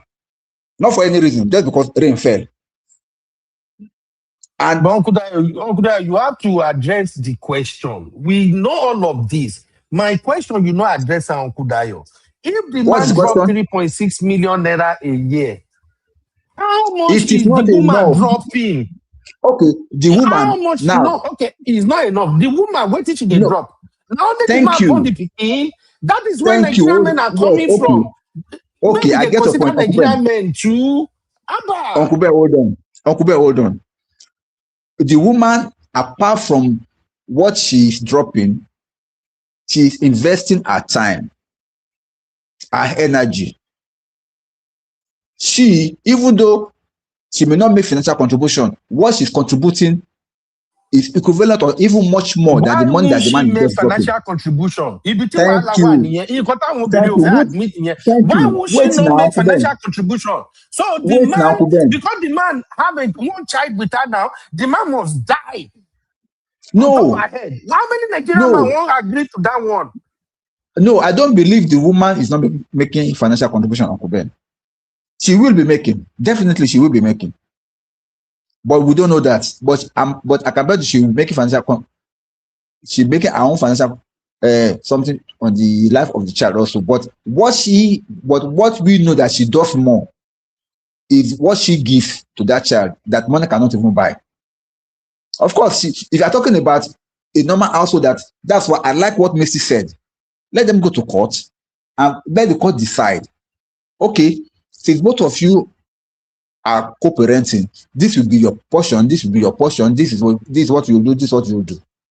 But since we don't have that, we cannot be asking questions. How much will she be making? Because how much will she be contributing? Because a lot of factors goes into play here. Is she working? What does she do? How much is she making a salary in a month? So that's how you can determine. You cannot say because a man is giving 3.6 million naira, a woman too should be giving about 2.6 or be 1.6. Can she afford it? So this is not a question that you can say yes or no, or maybe white and black. It's a question that you have to consider what are the factors that may militate or that may go against all these things. So these are the issues. They are not married though. Uncle Dayo, they are not married though. And so why do you expect her to be playing the role as if they are married? Because you are taking it in the marriage setting now. You know, it's not marriage setting. I'm taking it to separate. We get picking together. We do kelewa. Maybe we plan we're going to be married. Now we are not married, but we have a baby together. That's where I'm coming from. And I'm putting Nigerian context in this. How many millionaires in Nigeria pay 3.6 million in a year, first of all? Uncle Beno. Every month. Uncle Beno. If you're talking about billionaire, Uncle Ben. Okay, let me let Uncle Dayo speak. If you're talking about billionaires in Nigeria, sir, I cannot tell you how much billionaires are paying, but I can tell you they pay more than that. For the billionaire in a year, no billionaire will drop 300,000 per month for their child. No. The minimum they will drop, if the minimum that they will drop per month will be 1 million.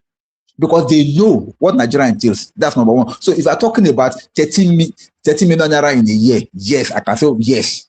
That sounds about right. But for 0.6, no. And then for the question that you ask, the woman contribution is relative. It's not something that can be determined. We have only established one fact that the man is a billionaire, and so based on that, we are judging everything based on that standard. And so, if somebody is a billionaire, you expect Abi said it. The standard has to be according to what he earns. Okay. Uncle Beno. Misty. Uncle Ben, I want to say something in addition to what Uncle Dayo said. So you say they are not married. What we are looking at here is the best interest of the child, not their marital status. If you are before court, they will look at maybe they'll look at the marital status and also take it if they have to calculate spousal support. But what is paramount here is the best interest of the child. And so if the mother is the primary recipient here, she's the primary caregiver. She's not only, so her contribution is not only finances, she's providing stability for the child, which is a household where the child can receive emotional support, physical, like all forms of support, right? The father still has access to the child, and this is why it's best for them to go to court. This is if, from what Jay said, Sister Jay said, he's an educated man, very exposed and wealthy.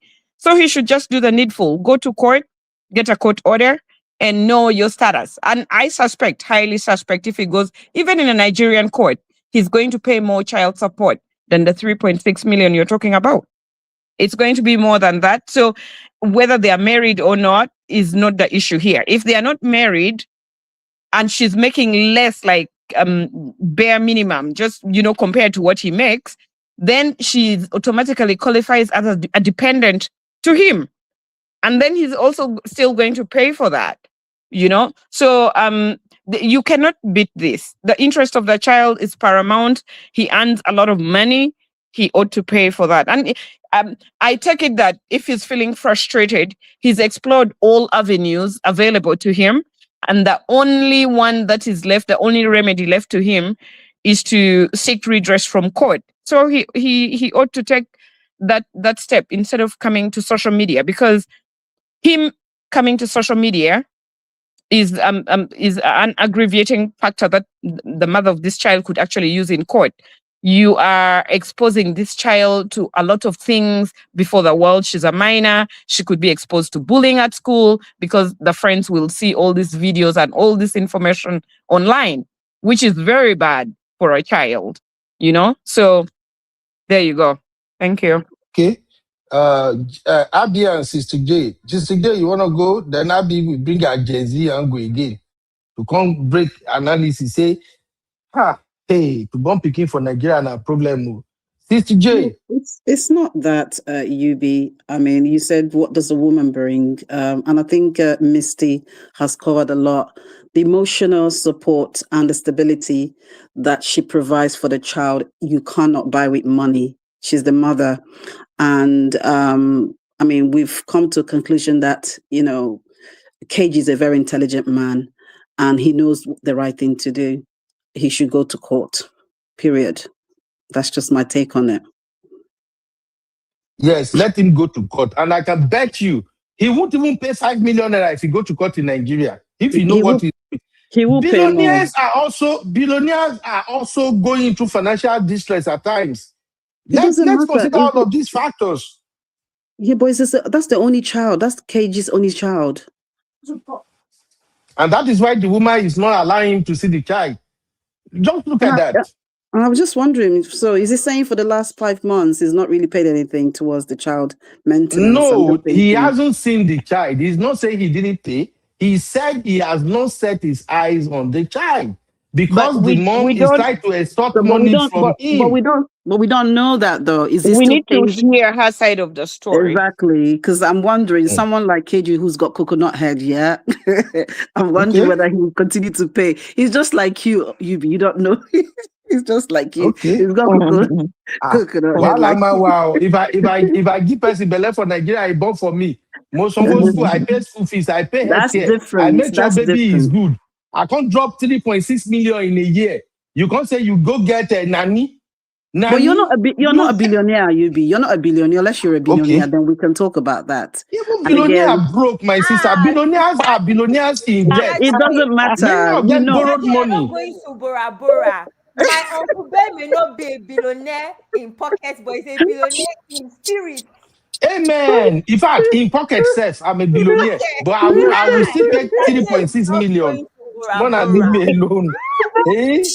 Women are something else. So somebody 3.6 million is more money. That's but Uncle Beno, Uncle Beno could be a billionaire in naira, not in dollars. You never know. Anyway, Uncle Phil. Uncle Phil. This thing you just said, sorry, Uncle Ben. Yes, this thing you just said, Uncle Ben's DM is going to be full with all sorts of requests tomorrow. You've implicated him. Oh my God, you'll be in trouble.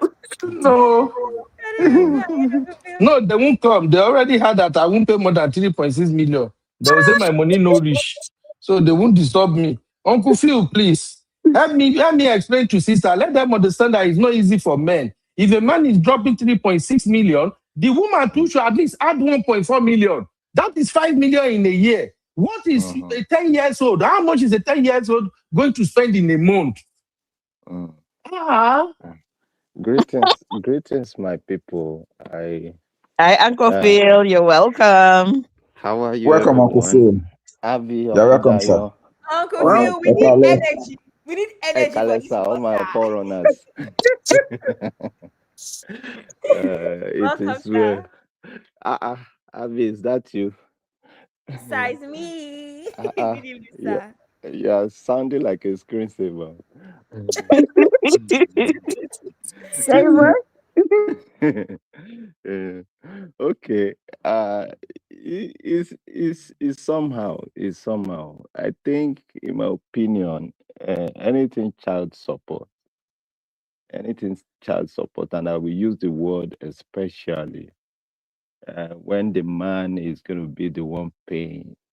It's always very exploitative, in my opinion. No, one Don Pedro for you, sir. One Don Pedro. Yes. We can now begin to look at it on a case-by-case basis, but that is one thing I don't think we should argue about here. It is the world over, right? So, and in as much as the care of the child is very, very important and very, very paramount, it can be very, very damaging to one side of the aisle, if I can use that word, to another life in the process of trying to, stay under the canopy of, oh, it is in the best interest of the child. Now, I was trying to, play a scenario in the chat, but I really can't express myself because of the limitation, how many texts you can fit into it. Now let's look at this scenario. If the couple were together, in any case, whether in this case or any situation, I I can tell you for free that the cost they will need to raise that child may not be up to that, and I will explain. I realize that in certain instances, when we have a situation like this, and for the most part, it's always a bitter split where you can see it's a bitter split in when they are even mentioning the amount the man should pay and they are going to court back and forth. In fact, I don't think the court should have a place here. That's another topic for another day. Let's put it to the side. That is when they will begin to introduce the lifestyle that, or they will be trying to claim a lifestyle that that child is not, that a lifestyle that is not even part of that household Thank before you. that split Thank came. you. And I'm saying this in all honesty, right? We can close our eyes to the fact, but it is there. We can choose not to see it, but it is there. That's when they will say, okay, the child will go for one gymnastic, for one jingoism, for one this and that. They will begin to lump in activities that even they themselves, they have not even finished breathing. They will now lump those things because I don't know, maybe it's the culture of the type of lawyers we have these days that we say, okay, add this one, add this one. I feel most lawyers these days, not all of them, most of them, they are in the pepper them gang kind of or a cartel, if I can use that word. Because They are I mean, thieves. I would not. They are like Oh, it. They're like that. I may need to exit this Not, forum not, because not, all my land friends are being not, accused. not all of them. Not all of them. The honest Sorry, ones are Misty. there. The honest ones are there. Don't get me wrong. The honest ones are there. But you will see a lawyer who is a man, and he will be introducing things that will inflict pain. He will be encouraging his client against her former husband, who is equally a man like him. I will be dragging him through the court, causing him to blow trumpet with his nose. I just wonder people's, it's one thing for you to have a career. It's another thing to have conscience. And it's another thing to marry both and say, come on, this is not necessary. When you guys were together, everything was good. You weren't doing this. You shouldn't deviate from a lifestyle that you have had when you were both together. And that way, you will even raise that child in a better environment. Okay, now I was looking at the chat and I was hearing, oh, the woman spent some time emotional. Was that not there? Was that man not contributing emotionally and time wise when things were good? He was. Now, the case is, in my own view, if you are going separate ways, you can still continue to contribute in that manner, but you may not be together as couple.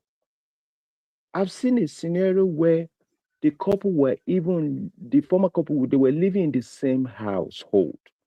Now it now happened that they are separated, and a case like this, the wife was staying in the third floor and the husband was staying more likely on the ground floor, right? The only thing separating them is a flat in between. And the woman dragged this man to the court to almost end his life because she's claiming all these things. How long does it take the man to just take an elevator or take staircase to go pick up the child and still be and bring the child down and be there emotionally and physically and all this stuff they are throwing about? It all sounds like courtroom language to me. In my opinion, if I were to restructure the world, I don't think court has any business in anything family. They call it family court. I don't think court, in fact, court make it more difficult. Family should, in this case, they should do it in a mutual way. The same love that brought about that child, the same love that brought both of you together in the first place. You can still extend grace to each other without really causing one person to be going for the slaughterhouse. Worst case scenario, you will do it for 18 years. After then, kilo tuku. Your tenure don't end now. But what scar will you leave during those periods? So sometimes I read some cases, I just shake my head. See, the child cannot eat more than one plate of food. It cannot. But don't treat this situation like stock exchange, like you are buying shares, you want to gain. And I mean, like Uncle Ben was asking, the woman too equally should contribute. And when I say contribute, just as she's contributing her time, contribute resources and so many other things, the man too should. But I see so many cases, and the rhetoric is like what the woman is contributing, the man too cannot contribute. And I look at those things and I say, what are those things you're talking about? You are talking emotional support. Are you saying the man cannot? I mean, how do you even do that? Are you saying the man has not been doing it before this issue came to be? I just wonder sometimes. That's why they throw those things. Oh, it's all okay. If you know that, okay, your time is whatever, ask the woman, let the child spend 5 days with you. Let the child come and spend 5 days with me. They no go agree. Because Uncle Phil, it please, I is have a that question. type of arrangement they need to exploit the situation. Split it 50-50. The best case scenario, make sure that both of you are located in a way where you don't have to change the school of the child, right? So that when the child is with the woman, the woman can have time to take her to school and restructure her life accordingly, and vice versa. For the man too, another 5 days there. But they will give the woman almost, what do you call it now, 1.5 weeks. The man will get 2 days. And he will still have to pay through his nose. I don't understand. If you are saying that you are spending too much time, emotional, okay, then put it to the judge, even if you want to take it to court. I want this child to have equal split of everything. 5 days with me, 5 days with the father. 5 days with me, 5 days with the father. Holiday, let's split it in half. That is a simple, common sense way to go about it. I'm not even a lawyer. I mean, I'm just thinking with this my small head. Okay. So that's just my own take. God will help the world. Thank you, Uncle Phil. I just want us to quickly look at. No. I have a We, question, please. Abi, we still want to celebrate your Zadi, You cannot and Uncle we do Ben, want that. to talk about You marital can age for men. Oh. we can Una never just move want Uncle to forward. claim Ben, this money by fire by force. We will Okay, never move over to you, Abi forward. and Uncle Dayo. I also okay, want I to have a question respond to too. Uncle Phil after the two have Hey, spoken. Jesus Thank I you. don't Christ. really have pushback. I just have question. Please, we have a consistency issue at this point because the last time I checked, this is a platform that advises brotherhood to be providers. So my question now is, if we were together as a couple and separation happens, right? It's no longer a two, you know, parents' household. Are you trying to say because we split up now, you that were paying most of the bills, including childcare, you should not now pay because we're split up and I should be giving this? I don't, because I don't really understand. It's not quite consistent. And I don't Abby, like should I? that men, I don't like that men always make it seem like women actually don't contribute. You can give a woman 500K for groceries, for instance, this month. You will never know when the tomato in between finishes. You will never know when diapers in between finishes. How many women Why say, Abby don't start this the way you want start? Why she not get money? The Uncle man Ben, drop money. If the price Uncle increase, Ben, you are what happened taking to my the woman's time. money? You are What happened to the dragging this, woman's money? Uncle Ben. You Yes, men ma. Yes, ma. men do not know that women contribute in between, because most women will not come back and say, "Oh, I spent 10,000 naira today. I spent." There's little things. How many women collect money for salon for the daughters? I don't like. It's not everything that women say. You've just given your 1 million this month. You now think that that's your 1 million that does everything in the house. You will come back. You will see new bedding. You will come back. You will see, where do you think it's coming Abby, from? we are talking in terms of separated people now. May we not That's what I'm deviate. saying to you. We are Why talking does about someone, a man move on his own, I have wife move handled on, woman when move I've on his own. We are talking when about the child. taking my time. I've told you, I've given that, I've asked that question already. My question is, why is it that from we go from men should be providers, two income house, sorry, one, the man is the one that does most of the providing. Then because we've separated, all of a sudden now the woman should be contributing. Secondly, what is this talk about men paying so much money when women do so much that you're unaware of? Abby, is that Women a just don't talk about it question? as much, because men, everything I provide. Women provide too. We just don't talk about it as much as men do. Abby, is that a question or The you? question, I've asked my question in the beginning, I've added statements to my Okay, question. so my Okay, answer to you is Uncle this. Phil. Sorry, Uncle Dayo. Sorry, I'm just quickly going to chime in. So now, Abby. if if the man, you said it rightly, if the man was a provider, the word provider, the question is, who was he providing for? The household. Now that the house is divided, the coverage that the man has now is solely for the kid, Bam. not for the Bam. woman again, because that woman, for the most part, or vice versa. But let's look at it from the man to the woman. If that woman has another husband, her new Mm-hmm. coverage is that new husband. So you're But now now, adding facts to this. but You're now, adding Then facts to remove this that capping. story. Uncle but Ben, now, remove that We capping. are Uncle Phil. but I now, thought wait. we are addressing these facts here, but Yeah, now yeah. No, No, me, no, you I'm have answering. recreated a No, no, whole no. I'm different case answering. altogether. No, no, I'm Uncle answering Phil, you are Abby's answering me, but question. to push back, if we were in a two parent household, maybe you were Mm-hmm. doing other things like reading bedtime stories and whatever. Abby, Now I'm doing Abby, Mm-hmm. let everything me that help you you. know. Sorry, Uncle Dayo. I'm doing Mm-hmm. everything you were doing as a dad in our household. Please, Mm-hmm. how are we going to do it now? You want me to share responsibility? You want me to share money? Like, come And you are on, man. right, Abby. You are right, Abby. You are right. I am absolutely on your side. That is Simple. Carry why my in picking, give this. me. Uncle That Phil, is tell why. Abby, carry my No, picking, you give know, me. no. No Okay, do Ben. Let me, this. let Give me, me let my me help. picking. Let me help Abby see it. You see, I see as that is one thing with divorce or separated homes, right? What both of you do to assist each other now will be what you have to figure out by yourself on the man's side and on the woman's side. For instance, let's assume it is the mother that always reads the bedtime story. Now the man has to step up to that when the child is with him. If it is the woman that has to go to the market to make sure there's grocery in the home, now the man has to step up when the child is with him to make sure that is available in the home. And that is what I keep telling my brotherhood. Be domesticated. Anything that your woman is doing, try to fit yourself into it. Kimo.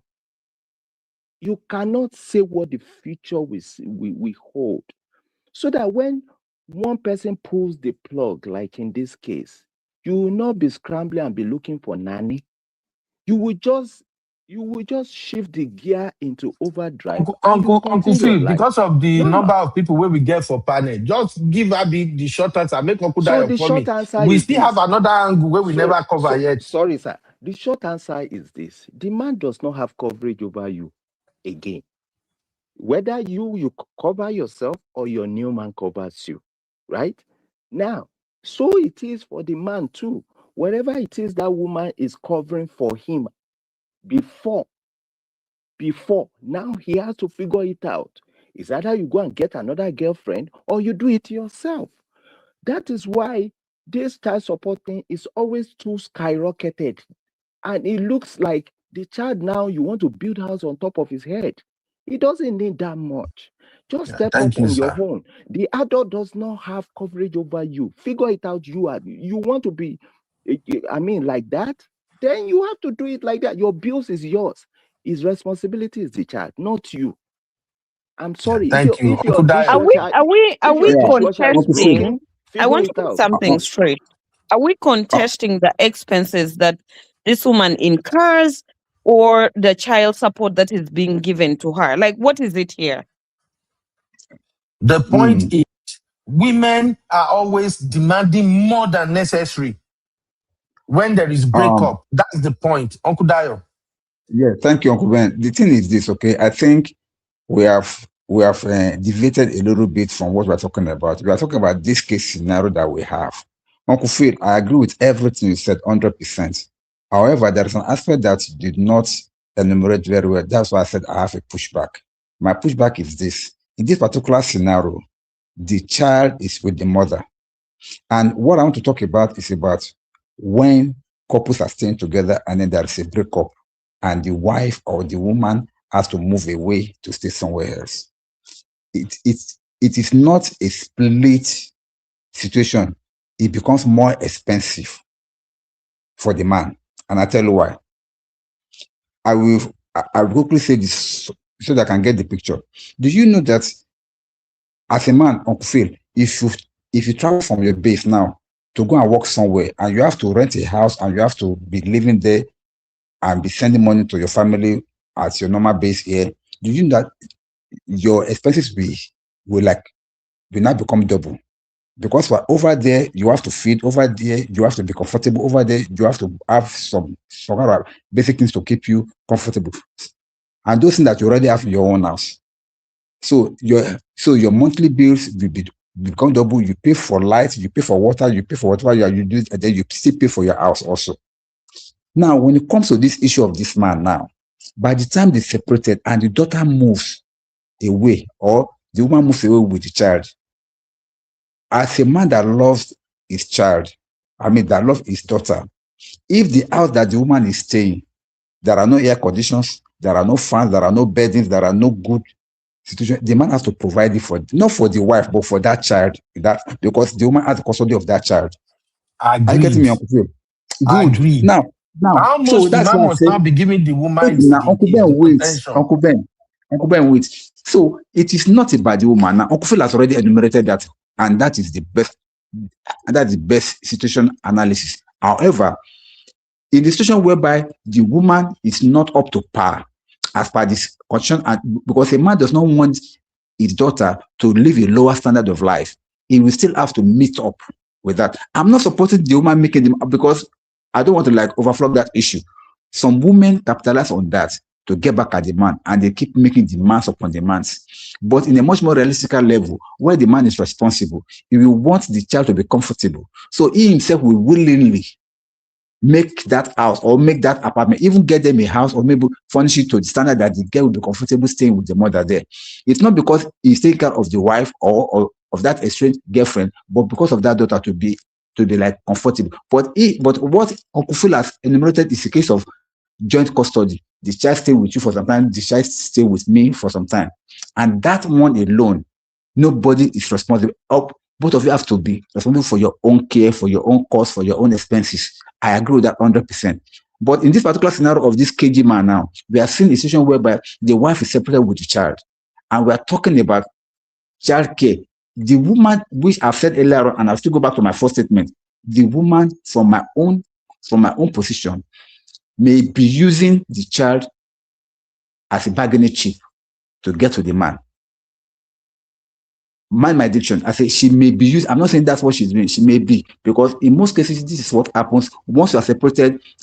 Separation does not always bring goodwill. It's always end in anger, in bitterness, and whatever means you can be able. That's why I want to believe that may be one of the reasons why she prevented the man from seeing that daughter in the first place. So But remember, Uncle Dayo, remember that preventing of the man from seeing the daughter is creating another problem. Now, that's the reason why Keji came out.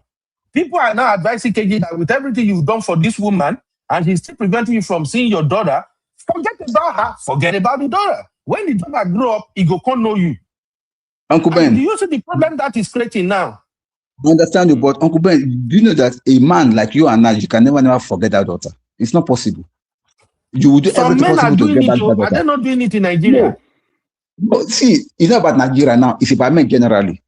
A man that loves his daughter will do anything to get that daughter. That's why I go with what Messi said. Uncle Dayo, you do partial for this one. I'm not doing partial for this one. If Keji is sincere, if Keji is sincere. As far as I'm concerned, if a man is dropping, if a man is dropping 3 to 5 million naira for you, why deny the man access to his daughter? Just because he's a billionaire, deny access shouldn't be part of it at all. If you want to drag for more money, you drag for more money, not by denying him access. By the time the man vests, okay, Shemina Keji talk that I made people they hear.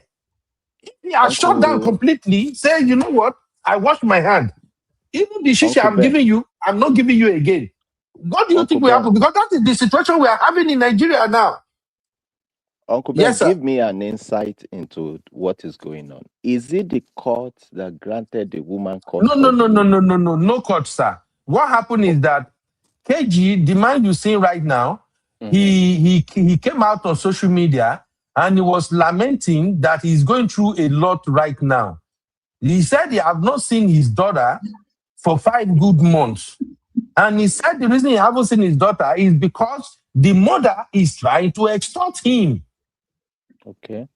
And he got to a point, he put his feet down and said, you know what? I'm not going to be going with this your extortion anymore. Because of that, the mother denied him access to the daughter for the past 5 months. Now, people are now sending him messages, those who are closer to him. I guess he now saw a lot of messages that was tending towards, you know what, KG? Don't stress yourself. Let's be human here. This KG is almost 50 now. He's 48 at the moment. He's almost 50. This guy also point to the fact that he regretted not being married earlier. That he's almost 50 now and he's single. When he go out, he see his friends, their children are grown up, they come together, everything. Sometimes he want to be there with his own daughter just to show. And it's like the lady knew that daughter is wanted that gives him joy and happiness. But the lady now decided that, you know what? Shay, you don't want to dance to my tune.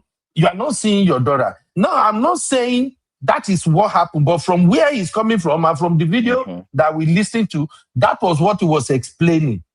So that is why I was now asking that, okay, why would a woman, because of money, deny the man access to his daughter? And our sisters are saying, because he's a billionaire, he should be paying more. I mean, I'm like, look. That is wrong.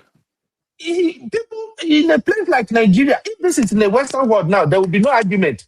They go court, sort it out. But in a place like Nigeria, a man is even paying tuition fee, paying everything, and you are not saying because he's a billionaire, he's living. Wants to be there. So they were saying because he's a billionaire, he's living a certain lifestyle. So he must pay this, he must pay that. That Uncle is when I now ask the question. Uncle Beno, you really like to paint a very wrong narrative. All this time we've been having conversations with you for 2 hours. That is the only thing you picked from the conversations we've had with you. That you should just pay more. What we are saying now. Have we not provided reasons and factors as to why he should pay what he ought to pay based on his income? We have discussed those things. Uncle Phil, made some points that disappointed me. I'm sorry. You actually said, Misty, no, even let me laugh. Sisters, eh? Let's hear Angle. Let's hear Angle. Oh my. Let's hear Angle. You, in all your wisdom, actually made this statement that they should not go to court. You can see what is now happening already by not going to court. See the kind of drama they're in, but you are encouraging them not to go to court. See the mess they're in without going to court. You know why I Secondly, the said other that? thing that no, wait. Secondly, the other thing you said is, and you are saying all these things knowing the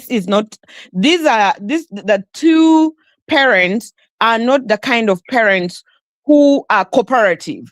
You see, there are instances when a client comes to you seeking for a divorce, and the first thing that the law or the court encourages you is mediate in the matter, try to see whether they can work it out, and one, reconcile, two, co-parent while separated. But all these factors will only work, for instance, very importantly, if there's no domestic abuse in the relationship. Do you understand? There are parents who are very cooperative. They can co-parent their best parents when they're separated. Then there are those who they separate and they fight each other to the brim. They could be fighting for a dog. Like Usually pets are big things in divorce courses, in divorce courts. And then the other thing you said is they should just contribute 50-50. The man is a billionaire. We don't even know, and this woman is not even mentioned anywhere. This billionaire thing is where you are pressing everybody's this is where you are missing So because the man is a billionaire, the woman must chop the money, even if the guy does not need it. Is that what you're saying? No, and this is why I'm telling you the best thing for this couple is to go to court. The court will decide how much he ought to pay her. And for you so for them to be just swimming in wild waters and he's saying she's defrauding him, how are they going to have a resolution? They have to appear before a judge to determine how much he has to pay. What changed everything for me is that word, because he's a billionaire. That tells me that is not in the interest of that child. But this is why I'm saying the best interest of the child is going to be determined in the court. And you're saying they should not go to court. I know. I don't understand. I know. Just like I said from the beginning, I know. To add one line. No. Okay. The reason why billionaire came up a lot is because Uncle Ben kept insisting that 360,000 naira a month is enough. Okay. And we were not adding. So this you now approximated it is 3.6 million a year. So Uncle Dayo, who lives in Nigeria, by the way, sees Janet, who is currently in Nigeria and goes to Nigeria a lot. Me, myself, I go to Nigeria quite a lot, at least 4 times a year. We said that actually the way Nigeria is at the moment, 360,000 naira cannot do much, even grocery shopping. Then the it is 300,000 flat too, not 360. It said 300, actually, not 360. I'm sorry. Thank you very much. That's Said okay. they cannot do enough in Nigeria economy today. Then the billionaire status came because we're trying to explain that chances are, if somebody is a billionaire's child, they go to certain kinds of schools. They date and marry certain kinds of women. So there's a standard. We now brought example of grocery lists. These children will be used to brand products. Example, Kellogg's, cereal in comparison to maybe Nasco, that's a Nigerian brand, right? And when it's imported products, they are more expensive. So what is 300,000 for? Since Janet now said, even to fill up my tank, for instance, school run is 100,000. That is why billionaire came in. That sometimes when you're a certain demographic, your standards are higher. Your taste is more expensive. That is what happened though, Uncle Phil. That's what happened. And I now, said, Abby, what what concerned the billionaire with Sister Janet filling up her tank? Okay, now Uncle B, let me I haven't even finished my rebuttal towards you. Yeah, no. Do you see the context you gave now helps me to see it in a way. Now, give me 1 sec. Now, you said they should take it to court. Now I'm the judge. I'm sitting in the place of the judge. I want to wear the cap of the judge now. Just give me a sec. Now, Missy no go agree, Uncle as a judge, you say you are the judge. This is what I'm going to do. This is what I'm going to do. Number one, in the interest of the child, Abby rightly said, billionaire standard child. and whatever. But like I'm taking it now that the woman moved out of the home they used to stay before with the kid. This is what I'm going to do. For that child, at least I know the status of the father as a billionaire. In the interest of the child, to maintain that billionaire standard, let the child be with the father. That means the child is covered, AC is in the house, billionaire table is in the house, billionaire TV is in the house. Let the child be with the father. And that open door policy will be there that mother will now agree to whatever it is comfortable for her. I'm not going to even say come 2 times a week. I'm going to ask the woman directly, how often do you want to be in the life of this child that now have a roof over his or her head? You want to come 5 times in a week? By all means, come to the father's house, where all the needs of this child is catered for, right? And be with this child as you want it, right? Now the child is not lacking anything. Now, if your own car is broken and you think that if the child is with you, you might have struggle making errands and runs, it will be taken care of by the father. He has a driver, he has a chef, he has a cook, everything is there. Open door policy. I will ask the woman directly, how is it comfortable for you? And how many hours do you want to spend in a day? That is how I'm going to do the ruling. Why will I do the ruling like that? Because there will be no need for spending unnecessarily. It looks like duplicating resources, just like Uncle Dayo said. If you are far off and you are providing for a second home, there's a way to make it work. Now that the woman is away with the child, she will have a legitimate struggle, which obviously will affect the kid. But put that child in a stable environment. And what I'm saying right now is vice versa. If the shoe were to be in the other foot and the woman has a billionaire status, this is what I'm going to say exactly. The child will be more stable with the mother that is a billionaire. I'm not saying that the father does not have a value, but for right now, let the child be with the mother, and the mother have an open door policy. I will ask the father directly, how often do you want to come and be seeing your kid? Because that's the number one interest of the child, so that you don't miss, your relationship with your parents. So now we will not be talking about one person is extorting one person. That's how I will roll it. Now tell me just if I wrap rolled this it up, I fair beg. or not.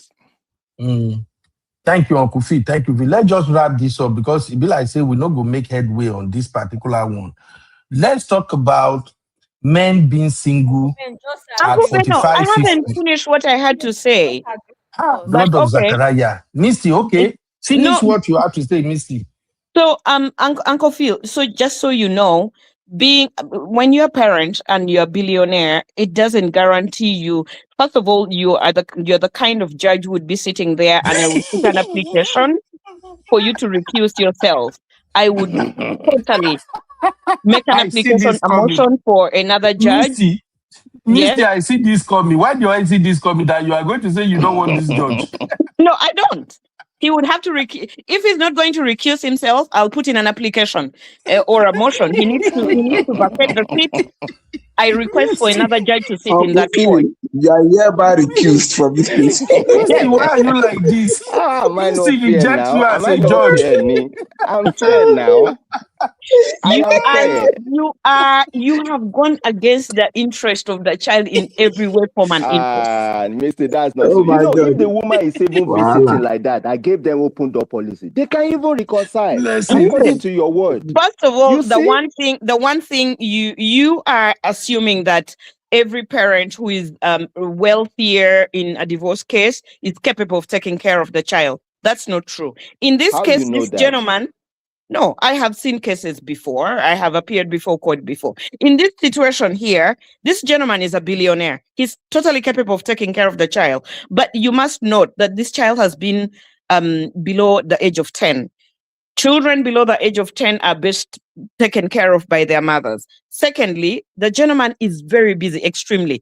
He's flying in and out. He sometimes is in the UK, working there. Then Jay admitted before and told us he flies around a lot because he's making money. So he's not that he loves his child. Don't get me wrong. He loves his child. He can provide and everything, but he's not there like a mother who is going to be there 24/7 to take care of this child. I'm really trying to just talk very fast so I can, complete my submission. So it is not, there's no way that he's even going to contribute 50-50 with the woman. He makes $1 billion in a year or $1 billion naira in a year. She's possibly making less than 5 million in a year. Why would you request, or why would you make an order that she contributes 50%? Her contribution could be in any other way she is doing to take care of this child on a daily basis, because the father is not there every day. She's making sure she's at school. She's like everything she can take care of, health, education, and all of that.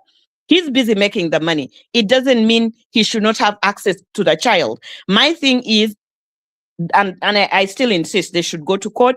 The court will work out a schedule, a plan for them for him to see the child. If he has to see the child every other weekend, that works. If he has to see the child every holiday, that works. Have the child for the holiday. But for you to say she cannot have sole custody of the child because she just wants to rip the man off, go to court. And then we figure it out. How the parties who are already fighting. So how are you going to make them come to a resolution? Uncle Beno, you're shaking your head. They're already fighting. The man is already saying she's ripping him off. So how are they going to resolve this issue if they don't appear before either a mediator or before a judge? Let the man. I support Missy. I'm sorry, sisters. I support Judge Missy. will further rip them off. The I'm judge sorry, is the one that will rip them off. It's not. I'm sorry, you see, sisters. all those gbas. I'm sorry, sisters are not bad. They are good, but their lawyer is what's giving them all this content. And what you said about lawyers, that is totally wrong. The other thing you were saying that the lawyers will fabricate. No, let me finish. Uncle Phil, let me finish, please. You said lawyers, they will fabricate all this kind of programs. There is evidence you need to adduce before court. You cannot say, oh, I am now enrolling the child for a karate class tomorrow, when the child hasn't been doing this before. You already have the child being, actively involved in sports and all this, and you need to either include those invoices or receipts or whatever before court, showing that this child was already doing this before. So the father has to pay for it, or the mother has to pay for it, depending on who earns more. For me, in this instance, I'm talking about the father, because these are the facts we have before us. But there are cases where it's the woman, the mother, who earns more than the man. And sometimes I've seen women who are paying spousal support, and the men are so happy to take the money. I never hear them complaining, So yeah, I will complain. That is you. Right. You're different. I will complain. It is not right. See, bottom line is this. Sorry to submit this way. I understand the man may not be there flying around to make the money. That was when they were together. And I remember saying it. Now that the case is how it is, the man has to fine-tune everything he has to do to equally contribute his time, and whatever it is, medical or whatever, that the woman always do when they were together. He has to now streamline that, and he should not be punished for the fact that was his lifestyle. He is not when being they were punished. Uncle Phil, I have a question for Misty. I have a question for Misty, please. Go ahead. Yes. Please, if a man makes 1 billion naira, and that is about 100 million, right? Dollars. It's around $100 million thereabout.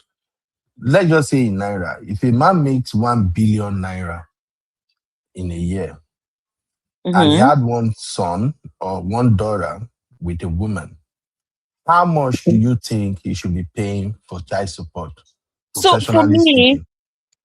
see, I cannot determine because there's an application that the court uses.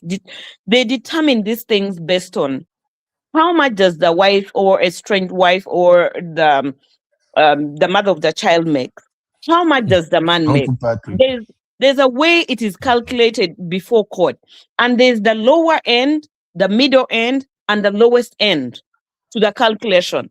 So you're speaking to Okay. me blindly, I want because I no, would I not want know how to calculate these things in I Nigeria. wanted to Misty, I wanted to put in a figure to it so you can understand where me and Uncle Phil we are coming from. If a man makes 1 billion naira a year, would you, as a lawyer, say, okay, if he's paying the mother of the child 20 million naira a year, Again, would you go for that? these are figures that I cannot just throw around because it could be unfair to the man or unfair Okay, to but the we give woman. you figure, you rejected the figure. No, what I'm saying is I don't have what can I say? I don't have this child's schedule, the life she's been accustomed to before. I don't have all those things before me. It is hard for me Uncle to Ben. determine. I don't even know how Okay, much money the wife makes. maybe because it's in the naira is bringing confusion. Let's No, speak in Uncle Ben, dollars. that's not even the if you case. put If it a in man makes dollars, 100 million even if No. even Canadian if you dollars, put it in how much dollars, is Uncle Beno, even if you put it in dollars, I don't know because I don't know how much money the wife makes. okay? Cool. Now Uncle let me Ben. ask this, Misty. Emma Binokudayo, I need to ask Misty these questions. Okay. Misty, do you agree that women are exploiting rich men when they have kids with them How are they exploiting them? by demanding more than they deserve? You can demand, and it doesn't mean you'll get it. Go before the judge. The They judge get will it make a most. ruling. They get it most of the time. Let's use America for instance. Now, there is this basketball player. I forgot his name now. His case is back in court. It's one young guy that had a one night stand with one lady, and then the lady got pregnant for him.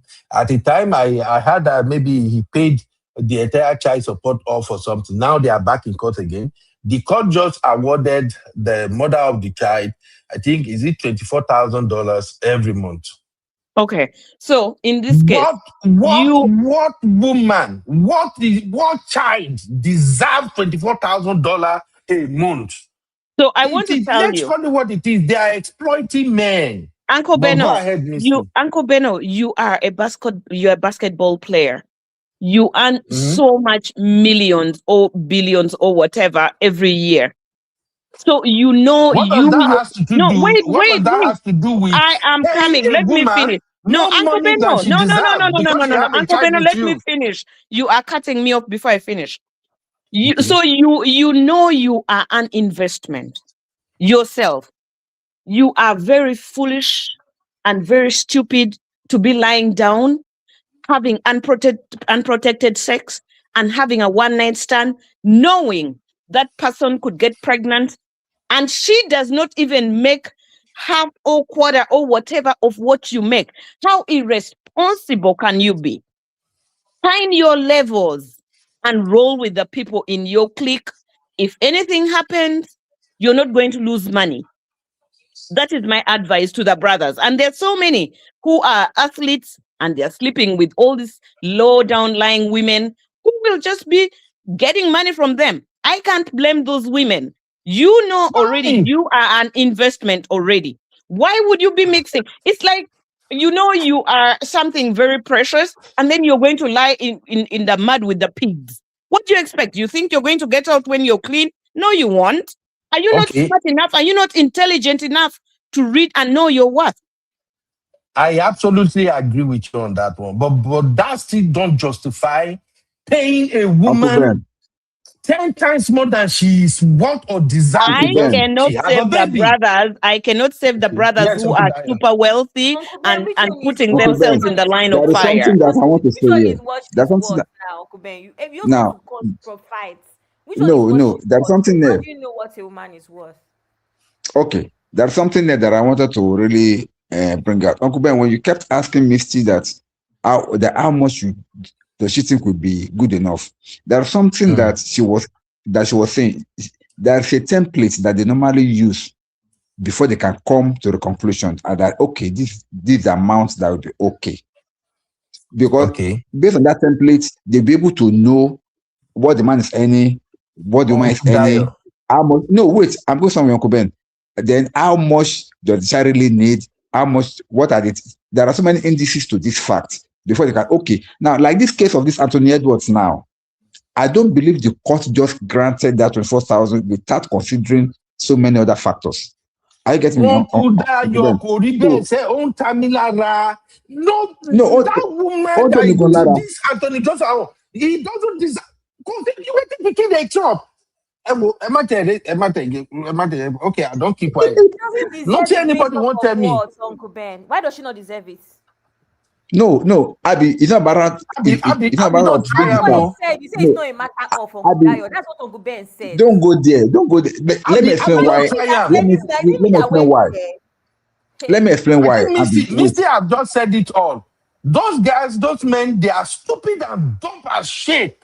Exactly. Uncle Ben, you are swearing. Uncle Ben, for the past 3 months on this channel, you've been swearing a lot. You are owing me plenty money. Oh. No, but I take it back. You ladies just press person leg today. Brotherhood are suffering. So I'm paying too much. They are paying for their stupidity. They are paying for their stupidity, Uncle Ben. And that is why you are feeling so pain, because it's a brother and I feel for him also, but he's paying for some stupidity, Uncle Ben. The reason is this: if you look at it holistically, the lady does not grape him now. He was the one that was careless enough to go and do whatever he has to do with the lady without protecting himself. And this thing has come out now. And even worse than that, there is a way that they can settle out of court, and then all this money will not be flying in the air. I think some of these ladies, they targeted these stars for the same purpose, to be ripping them off financially. I can bet you, if the ban should drop off now, not being a star anymore, maybe not in Carava, any money again, he will not pay that money. The court will have to record that the man will not pay much. But because the man is still making money, he's still on top league, they will keep awarding for this girl. Sherry, he got him on women know what they do, sir. See Auntie Onyi now.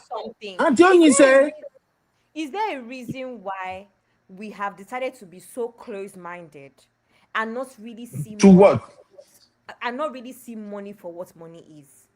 What is money is that a woman should be collecting way 3 times. Okay, 3 times. I'm a lot on this show. Let me say what I want to say. Okay, I hear. I don't know if it's because me, I'm not a millionaire, but I don't see. There's no way somebody will be earning this the way these athletes earn. I'm not saying that is right or is wrong, but I don't understand why we're not grasping the concept of standards. Whether or not they go and have a baby with a hooker or whatever, that's their own choice. But I don't know how people cannot understand that at the end of the day, that 24K is like 2,400 to them. Abby, don't go there at all. Abby, no try this the way you want to do so, Abby. No try him, Abby. $24,000. It's so you is sounding like 24,000. It doesn't sound like that to them. Why are we choosing to be so close-minded about money? Something that Abby, the question is, how much can she make on her own? This woman you are saying is the 24,000 is nothing to her now. How much can she make on her own?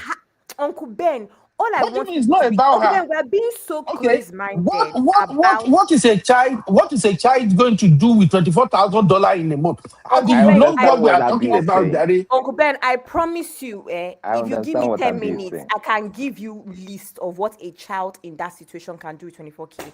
Uncle Ben, you're being so close-minded as to how much of a true money is. That's the thing. Abby, let me ask you a question. Sorry, Uncle Phil. Me now, I have a child. I can decide I want to take my child all the way to, 40 minutes for French classes. If I had a millionaire husband, that would not be necessary. I can decide that my child is going to have one piano teacher, that's the thing, because money is a tool. That's what you don't understand. So it's standards. If my husband is not a millionaire, we're going to cut down. You cannot do piano, guitar, trumpet at the same time. We have to choose only one. But Uncle Ben, when your person has money, or when you have access to that money, you can decide you will do football. Only you will do F1. Uncle Ben, that's why you're not understanding. Money is a tool. And if you have it, yes, you may see it as the woman being trying to extort money from the man. But at the end of the day, it is a tool and it is available. Why not use it? And you as the man, you make enough money. What is the reason for hoarding your money and not wanting to give your child the best? Money. The child will soon be 18 years old. You have the money. It's not like you don't have the money. I don't Abi, understand. The this is question now only is one. This this. is The question now is this. The Abi, question now is this. don't press about you. When the My child own was is these in people the don't have to household, cut anything okay, according to their cloth. The money is I agree available. with what you are saying.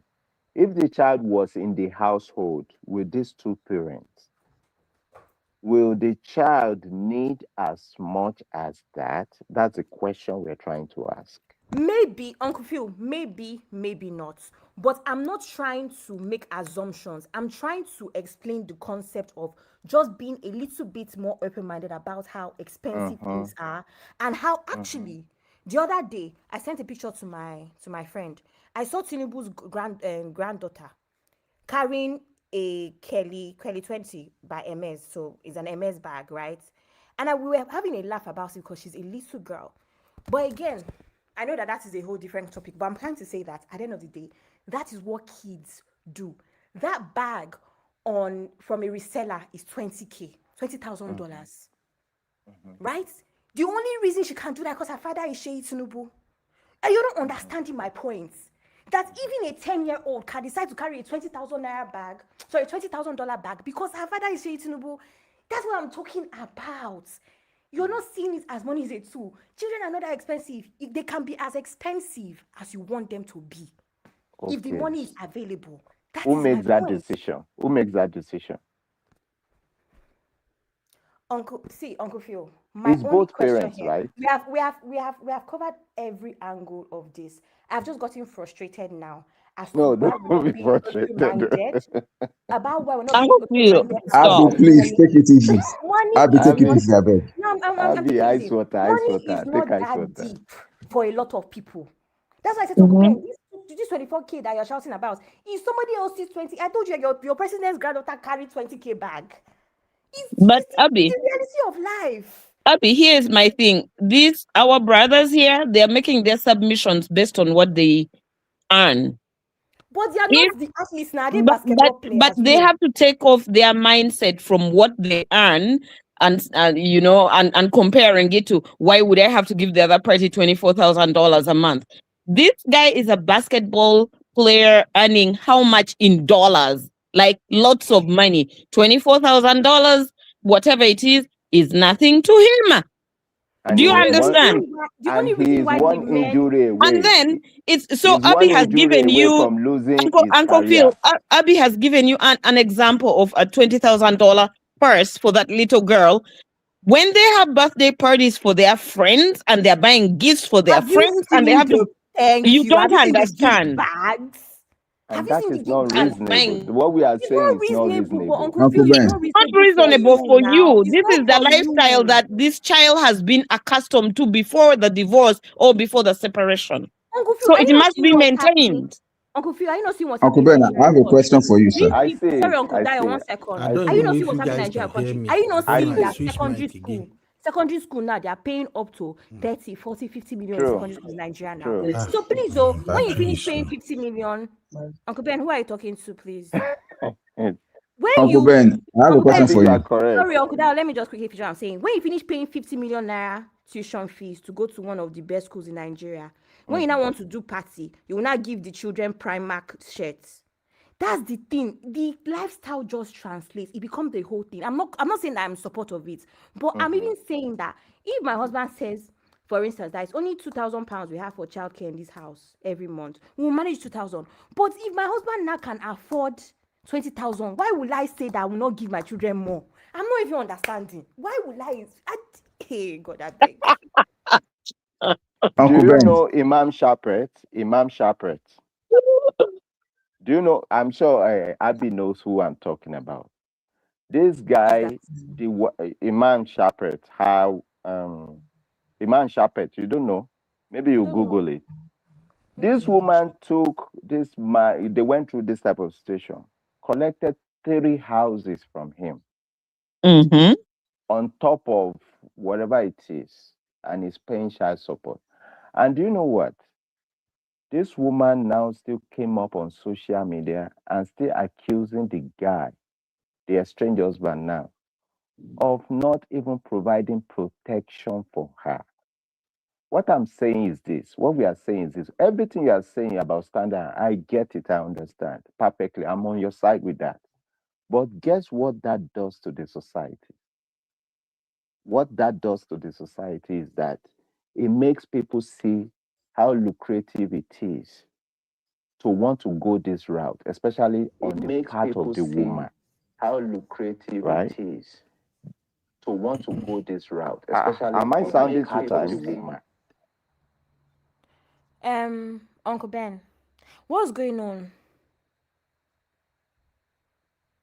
Is Uncle Ben still in the show? I'm sounding like 2 times. I'm hearing myself play It's back. better now. Go ahead, sir. So now that's what we are saying. It's now causing people to see how lucrative it is, and you see a lot of men or guys now they're trying to put their properties in their mother's skinny, whatever. So many gymnastics going on there. So the truth is this, right? If in my own understanding, it is in the whole interest of the child.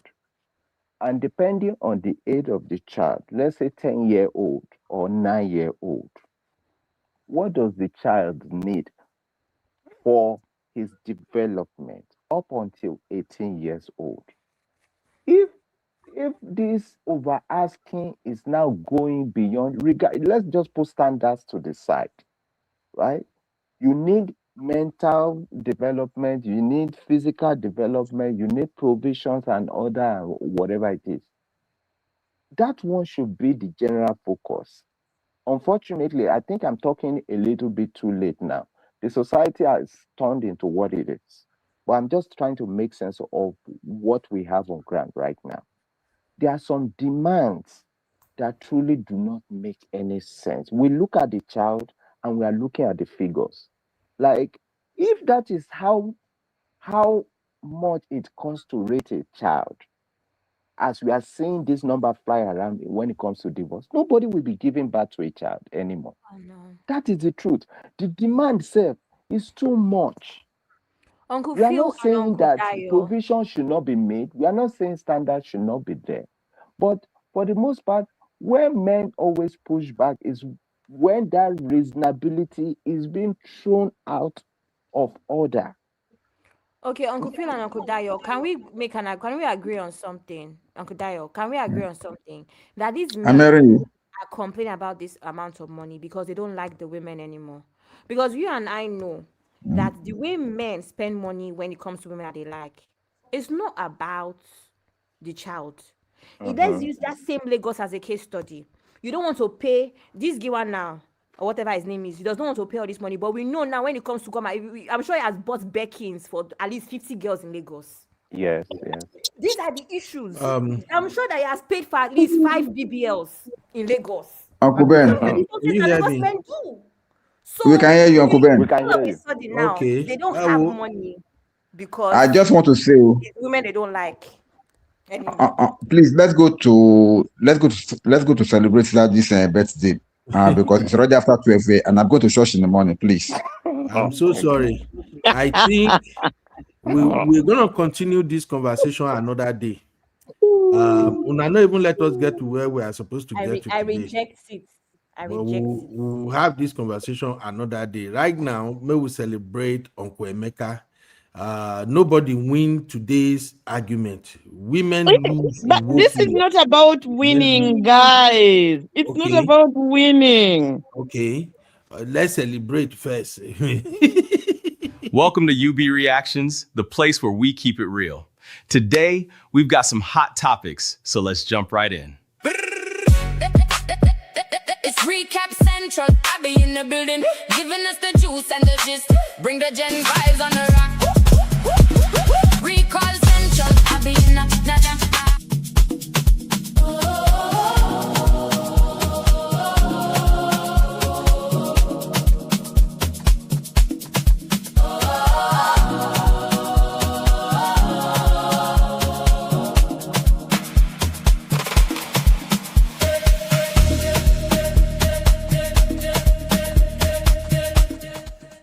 All right, ladies and gentlemen. Thank you all for all the contributions so far on today's show. It's a very interesting conversation, but we're gonna come back to that conversation.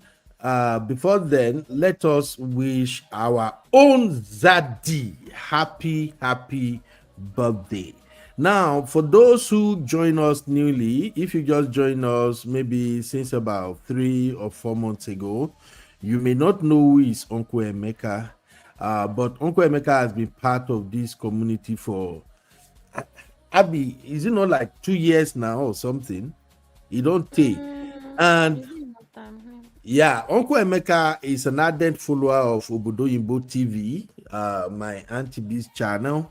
And from Obodo Yimbo TV is where Uncle Emeka actually saw me for the first time. And then one day, I think he stumbled on the channel, or maybe Auntie B spoke about it or something, and then he found me. And ever since then, Uncle Emeka has been one of our well admired, highly respected elder statesman on this platform. Uncle Emeka is a sweet man. Is an army veteran, an American army veteran. Let me Clock say it. that Clock we it. see. Clock it. Yes, that doesn't come easy. Yeah, and Uncle Emeka is retired. Uncle Emeka likes life. He likes to enjoy himself. And Uncle Emeka is taking it easy. My uncle has been running away from social media for a while now. I don't know where he's running to. But Uncle Emeka said, social media is becoming something else. I excuse myself. You just have to listen to Uncle Emeka or be in close circle, and then you will see what a grateful, beautiful heart Uncle Emeka have.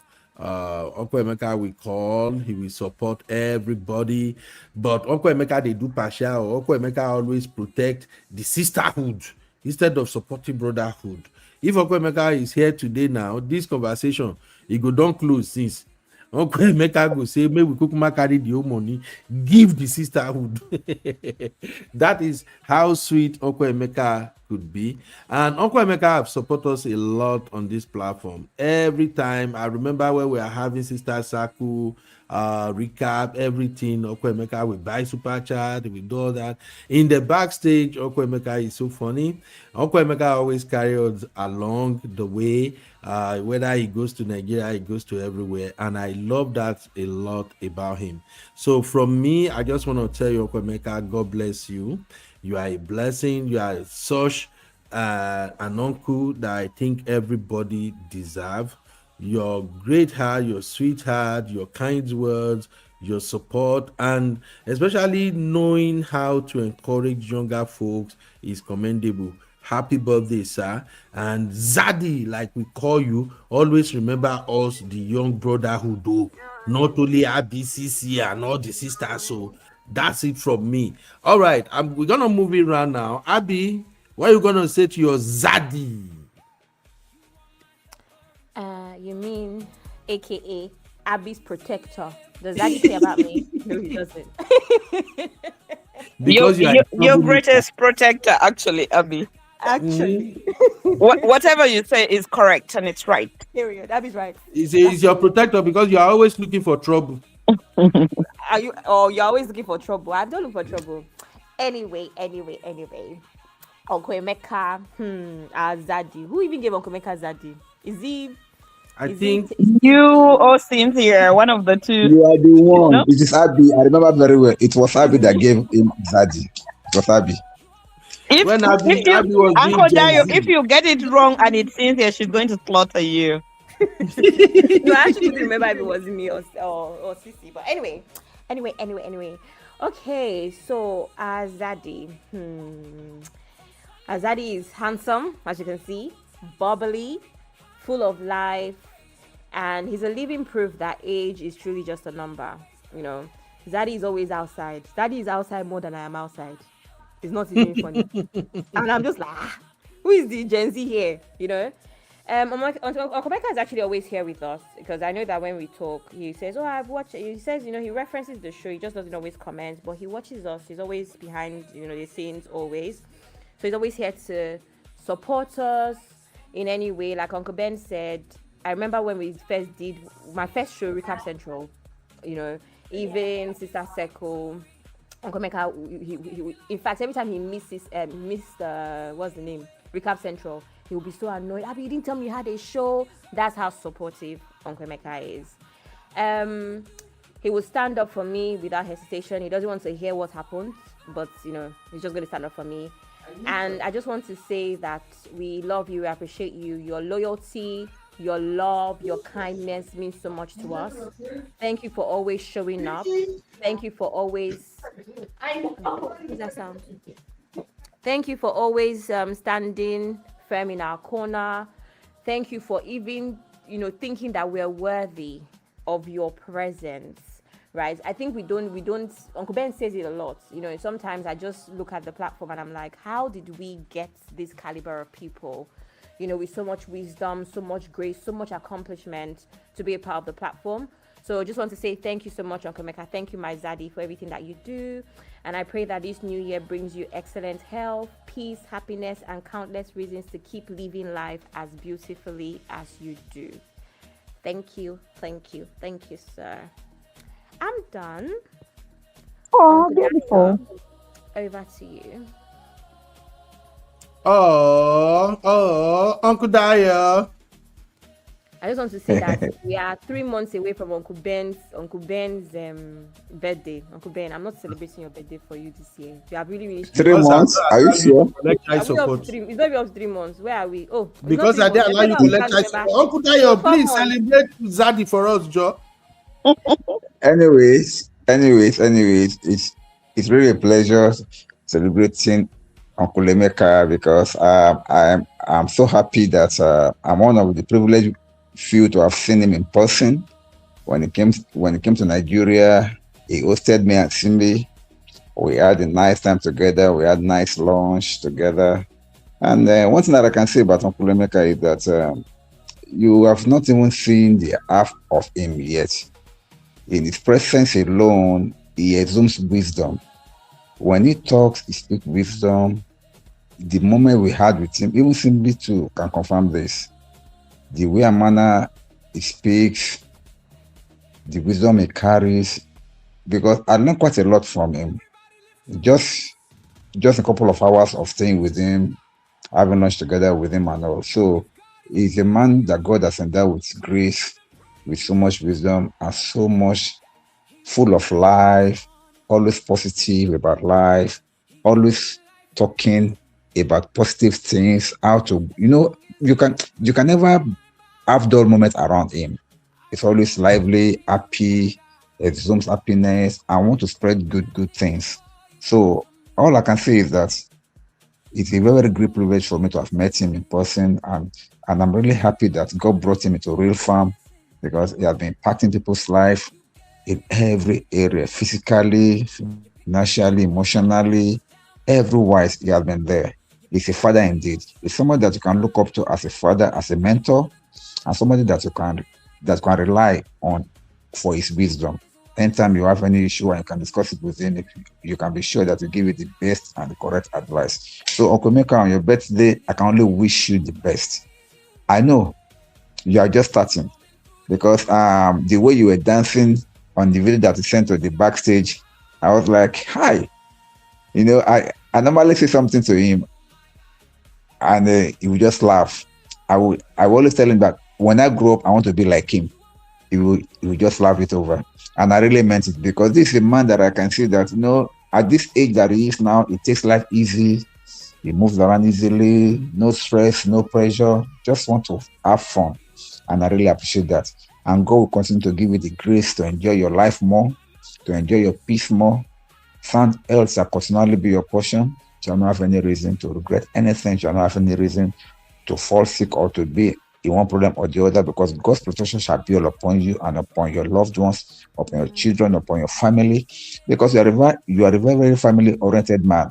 There shall be peace all around you in the mighty name of the Lord Jesus Christ. No evil shall befall you. And this birthday shall be for greater heights, greater blessings, greater peace, and greater well-being for you and for your family and loved ones in the mighty name of the Lord Jesus Christ. I cannot stop praising you, Uncle Mecca. You know it already. You are just such a good daddy to all of us. And God shall bless you and continue to grant you more wisdom and more grace in Jesus' name. Happy birthday, sir. God bless you real good. Wow. Oh, that's beautiful. Wow. Yeah. All right. Let's go Oh, to Uncle Misty, Darren. and then we go to Uncle Phil. Misty, Yes, the sir. elegant, who shared the same week with Uncle Emeka. Come Now I see the on. reason why you are always giving us basketballs. More praises for August babies. It seems like Are very August babies are special. stubborn. Uncle Dayo, thank you so much for that the prayer and all of that. That was beautiful. And you make us so envious because you've received every real fam who comes to Nigeria. You're just having a ball with everybody. I love that for you. That's really nice. Thank you for that.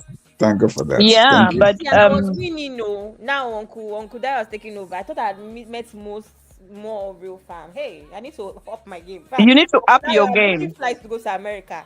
Yeah, I can't have this. Can't have this. you need to up your game. I need to But go to yeah, America. That's where I will meet. I will meet everybody and beat Uncle Dai today. right. So, Uncle Beno, thank you for this opportunity. But what I can say about Uncle Emeka is, for the time that we've had interactions with him, he strikes me as a very wise man. I love the way he conducts himself. Like Abby rightfully pointed out, his age is not a factor for him. He will hang out and just have great conversations with somebody much younger and then somebody who is an adult. And it comes with a lot of wisdom. He's very compassionate too, very down to earth. He's such a loving person. And he's always on the side of sisterhood. And we love that for him. We love him for it. And we anything that sisterhood is saying, he sees the wisdom and he'll And give the that support. is why we will take him to the parliament to report him. When you report him, we shall come for you. It's going to be difficult for you to win anything. But yeah, he's a very inspirational gentleman, I can say, and motivating. And I remember the messages he left for me when I had my call to the bar, and it was amazing. I see him as somebody who can mentor us in so many ways, and he's a very humble person as well. He loves life. He lives large, and for sure, when I'm at that age, I would want to do the kind of things he does. So yeah, Uncle Emeka, I wish you a happy birthday. May the Lord protect you, guide you, watch over you. You have a sense of family, so I pray that your family is, kept safe and covered by the blood of Christ, and that you keep this happiness going. I wish you all the best, and we love you so much. Send you lots of love, all the positive vibes. I'm an August baby just like you, so maybe one day we shall get a day, a year, and actually get to celebrate together. That would be wonderful. Love you so much, Uncle Mecca. Happy birthday, Zaddy. Thank you, Misty. Thank you very much. Uncle Phil. Yes, sir. Yes, Uncle Emeka, our great Zazie. I was privileged, I think, once to hear him speak on one of our programs, just like we have him today. And I can see that he's filled with wisdom and lots of experience, exposure. You know, he has a lot of context in his take, and obviously you know that he's been through life, and he's one person you want to sit under his canopy to hear his words of wisdom. So I don't know him in person, but I sure know that this testimony that was said of him is really true and accurate from what I can deduce. So on his big birthday, I want to wish him a good, joyful happiness, you know, surrounded with people like him who wants the best for everyone, right? So I wish him all the best in all he does and going forward and in his life and more to come. He will continue to enjoy and always had desires that be met. So happy birthday to you, Zazie. And one of these days, when Abby starts our talk, to invite me to join. Have that privilege to meet him in person. Thank you very much. Thank you so much, Uncle Phil. Uncle Ben, where are you? Hi, I'm right here, Abby. I'm just trying to follow Uncle Phil the way Uncle Phil is dropping it, okay? Yes, Abby. Your New Year resolution for next year should be to sound as calm as Uncle Phil. Try it. I can talk like Uncle Phil if you, Misty, and the sisters here are not pressing my neck. I started today very gentle, very calmly. Until you do. Anyway, Abby, okay, let's play a game real quick because definitely we have to send this video to Uncle Emeka. Abby, what is one thing you remember about Uncle Emeka's take on the show? Uncle Emeka's take. Uncle Emeka is very, what I'm going to say is that he's very pro-woman, okay? So he's always going to really see things from a point of view of a woman. Yeah, he puts our comforts first. For instance, today Uncle Emeka would have said, pay the woman all the money she needs for child support. Clock it. That is what Uncle Emeka would have said. Uncle Emeka will say, if you know you don't want to pay, why are you there in the first place? Exactly. Why did you have a child to begin with? Yeah, you are really good. You're really good. You sabi Uncle Emeka. Uncle Dayo, one memory about Uncle Emeka's take on our shows. Uncle Dayo. If you are talking about memories, Uncle Ben, there are many, but I can remember anytime we are having argument between the brotherhood and sisterhood, and you expected Uncle Emeka to speak for the brotherhood, you always go for the sisterhood back. Even when it's obvious that the sisterhood are wrong, Uncle Emeka will still back them up. So to me, I see that as no, Abby. All our argument, just that because of the majority of you sisters on the platform, you always use your number to kind of try to like overwhelm us, but we have always won. Exactly, like they did today. We have always won. Even today, when you try, we still win anyway. Uncle Dayo, you're a pastor, and today is church. He said you are. I'm not lying. I don't lie. You cannot shade me, Abby. I don't lie. That has been the truth. Perception is all about winning. Is all about perception. What you think you have won, somebody may be seeing himself to have won it also. So it's all about perception. Okay. Yeah. So we saw ourselves to have won to this match. Maybe you too, you see yourself to have won it. So nothing ventures, nothing gains. So Uncle Emeka has been a wonderful daddy to us on this platform, and he has always brought it solid, 100% anytime. Anytime it's chance to be on the show, it's always fun and contributes in such a way that you will learn one or two things from him. So to me, that's what I always remember. Anytime it's on the platform, it's for the sisterhood. Thank you. Yep. Thank you very much. Misty, yes, you remember sir? any of Uncle Emeka's take? Yes, I do. So, whatever support he provides for the sisterhood, that's why we look at him like the wisest man ever. You understand? But putting that aside, Uncle Emeka is a very generous person. I remember when the sister circle started, or like most times anyway, he'll just come and drop like $100, up front. So that for sure cannot leave me. I have always seen that, and I think he's You know, whatever he has, he wants to share it and contribute to the community. So grateful for that.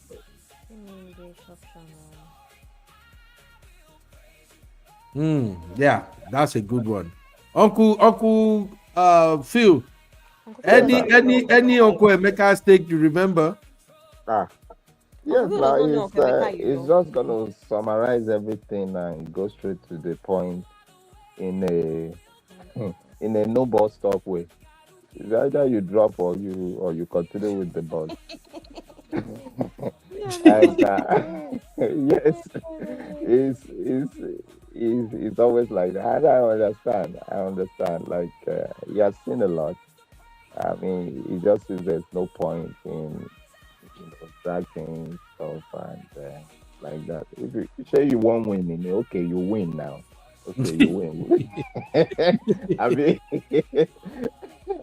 uh, his points will be made, right? Yeah. So I believe it's the useful exuberance that is still in our own energy that is allowing us to see things, at least for now. Maybe with time, we get to that level. So it is well. Yeah, Yeah. absolutely. Absolutely. Thank you, everybody. Thank you. For me, one contribution of Uncle Emeka that I always remember is the day we put the conversation about using bedroom toys to rest. Oh, You remember we had that conversation. Cece, you know, as usual, Cece, Honey Babe, all the sisters, they were like, that this way, this way, this way. And when Uncle Emeka will contribute, like Uncle Emeka say, why, as a man, why should you be stressing yourself over this thing? No, you should see the benefit of that. When you do the job, you tire, you take the thing, finish it off. And since then, I always remember, I was like, Uncle Emeka. Anyway, that is our Zaddy, everybody. But don't worry, for those who are still new to the platform, anytime Uncle Emeka is free, he will always come around to hang out with us. And that's why we think we have to celebrate him specially. So, Uncle Emeka, we know you are far, far away now, very close to Bora Bora, enjoying. And because of network, you couldn't join us. But we just want you to know that we love you, sir. We appreciate your contribution, just like all our uncles and sisters on this platform. We do not take your presence for granted. Thank you very, very much. All right. Abby, any last word for Uncle Emeka so we can wrap this up? just want to let you know that we love you and we appreciate you and we also miss you. Come back. Come back. Yeah. The stress on social media is too much. Make it no come back, sef. Make it rest well. Social media can give you high blood pressure. You know, see the one that depressed my neck today. It's not easy. Well, thank you, everybody. Thank you, the community, for celebrating our Uncle Emeka. Now, let's go back to our final take so we can wrap up today's show.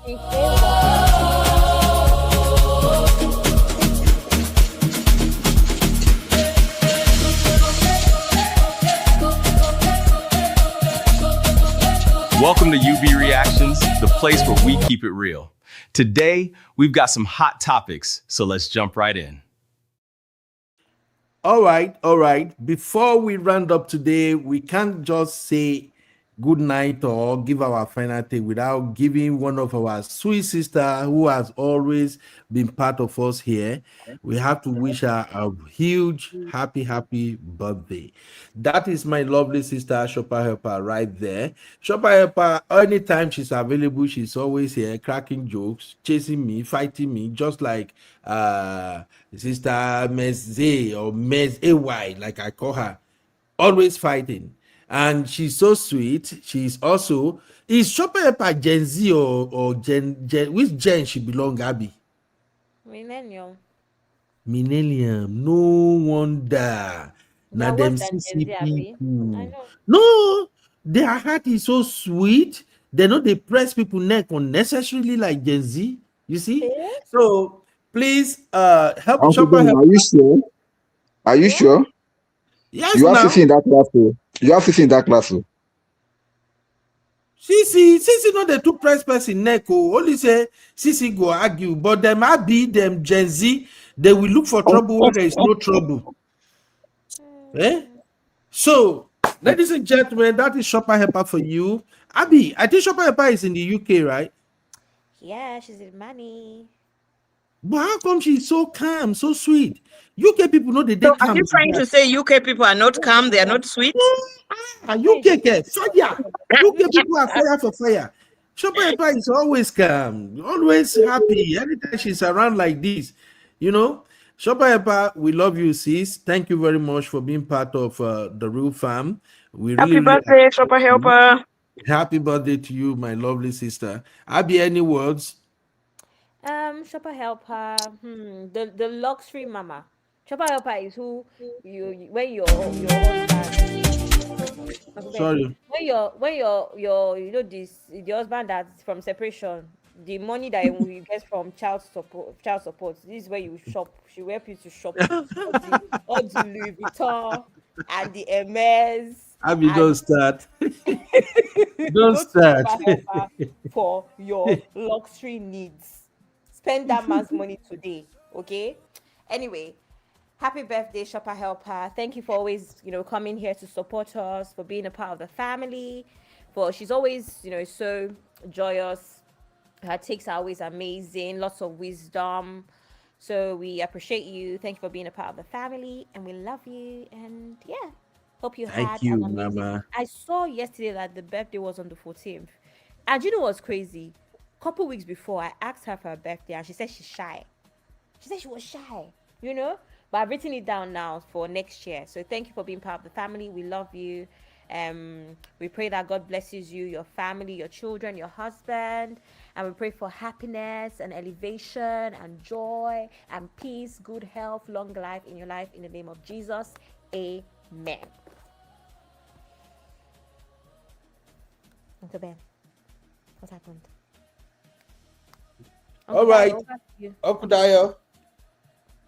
Yes. I want to say happy birthday to Shopper Helper. She has been so wonderful ever since she joined us on the platform. Her contribution has been very, very helpful, full of wisdom. And I really appreciate and I thank her for her spirit because she always brings good vibes to the platform. God bless you, my sister. This year that you celebrated shall be the beginning of better things in your life, and your life shall keep going higher and higher. Things shall keep getting better and better for you. Whatever you lay your hands upon shall prosper in the mighty name of the Lord Jesus. By this time next year, all your heart desire will have been fulfilled, and all your prayer points will have become testimonies, and shall have reason to shout hallelujah to the Lord. God bless you, my sister. Many more grace. In Jesus' name. Amen. Amen. Uncle Phil and Misty. Uncle Phil. Yes, so Shopper Helper, as you are helping people to shop, God will help you to shop. Amen. And as you're helping people, God will continue to help you. Amen. God of heaven shall be your So shopper helper. funny. Amen. Uncle So Phil. we thank you for your contribution here. And as you continue to be our shopper helper, God will continue to be your shopper helper. Amen. Good Why you laughing, message. Misty? Press down, shaking together. Uncle Phil actually has a problem with this shopping thing. He's taking it from the point of divorce custody and Abby said we should be thinking like billionaires. We should be using billionaire terms. nobody should be shopping. No, not permitted.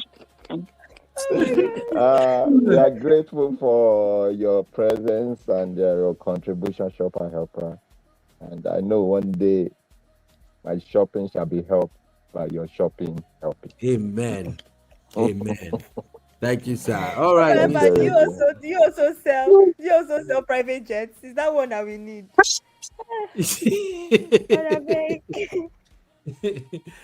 Misty. Yes. Shopper helper. I'm just so glad that our paths got to cross, and you're one of the people in the real fam. You just bring so much joy, jokes, criticisms that you've helped us build the community, and that's amazing. And you're very beautiful lady. So you should stop being shy. I'm humble that I share the same birthday month with you. It's it's beautiful, and I pray that you have many more years to celebrate and enjoy in life. May the Lord keep you and shine his face towards you. Amen to that. Thank you. Amen. Amen. Amen. Thank you, Misty. All right, Shopper Helper, God bless you. Thanks for always being one of our beautiful member of the community. We appreciate all your support. Have fun, sis. Next year, we are balling all the way to Bora Bora. All right, to wrap things up, let me just take your final thoughts on today's show. Welcome to UB Reactions, the place where we keep it real. Today, we've got some hot topics, so let's jump right in. All right, so on today's show, we examine what the so-called Nigerian billionaire, but most time they just call him Nigerian businessman, Mr. Keji, put out there about him not being able to see his daughter. He was really pained, and we pray God will comfort him. The conversation drifted all the way to money, support or no support. My take was, at least he's trying. The wife should at least let him see his baby. But the panel make us understand that, hey, this might be deeper than that. Maybe he's not paying enough, and that is why the wife is trying to send a message to him so he can do better. Even though I make my own crazy points and all of that, that does not mean you should do it my will. I think women knows better. Women are the one who bears the brunt. They are the one who, most of the time, almost 90% of the time, women are the one that will end up with child's custody. And like they say, and as a father myself, I know that it takes a lot to care for kids. More importantly, caring for kids is not just about money. Even sometimes the money might be available, but if the mother is not really into taking care of that child, the money might just amount to nothing at the end of the day. So our panelists are saying the best way to approach this matter is to go to court. If you go to court, the court can help them sort everything out, custody or no custody, share custody, what amount should be paid, access to the daughter, and everything can be resolved through legal means. So right now, we're just taking final thoughts. Let's start with, I want Mr. and Abby to probably be the last person. So let's start with Uncle Dayo, since he's in Nigeria. Uncle Dayo, please, your final take. No, it's not discrimination. The time has gone. Make up. You've started now. This is what I'm saying. Your own Gen Z now, like carry waka. We are not doing ladies first. Uncle Dayo, go first. Anyways, I just want to say this because throughout the arguments earlier on, we were talking about some things that we believe was right. But in my closing remark, I want to say this. I want to appeal to every woman out there, every mother, single or married or maybe separated, whatsoever. Please, when you are having differences with your husbands or with your partner or with your estranged friends, whatsoever, as the case may be, do not use the kids as pawn. It does damages to these kids emotionally. Please find another way to get at your estranged spouse without passing through those kids, without using them as bait or without using them as kind of a collateral. Because either way it is, you may end up getting what you want, but what about the child? You must have done some damages to that child's psyche, and you must have emotionally destroyed that child somehow in your fight or in your struggle against your ex. Please, let us desist from using the child as a collateral to get back at our spouses. And I believe if you can do that, it will really help us. Now, do not say you don't have other means to get back at him. No, you have every other means. The least you can do is to take that man to court. Denying a man access and using the child as a bait or maybe as a kind of a weapon against the man is not right. Please, let us stop it. And having said that, men also should also learn that whatever it is in marriage, a child should not be the victim of your grievances between your ex and you. Don't use that child as a punching bag to settle score between the two of you, because children may not forget this. They grow up with that mentality, knowing fully well that when their mother and their father separated, this is what they went through. It stays in their minds and stays in their memory for so long. So let us desist from all this. Let's find a way to resolve our differences without affecting the child. If paying child support and supporting your child is a good thing, please do it, no matter what the mother or the father is doing. Play your role. Let the child's life be stable. Maintain stability in the life of that child, despite differences that you may have with your spouse or with your ex. So please let us keep that in mind and stop all this victim blaming and whatever we are doing. Thank you very much, and God bless us all. Good night. Good night, Uncle Dio. Good night, Uncle Dio. Church. Thank you Good so night, much. sir. Good night, Good sir. night, Okudayo. Thank you very much. God bless you. Uncle Phil. You too, sir. Yes, sir. Okay. So my take is this. Uncle Daya said it all. Don't. Excuse me, Uncle Phil. I have to step away. Could I go, please? Oh, sure, May I? sure. By all means. Thank you so much for your consideration. So, Thank you, sir.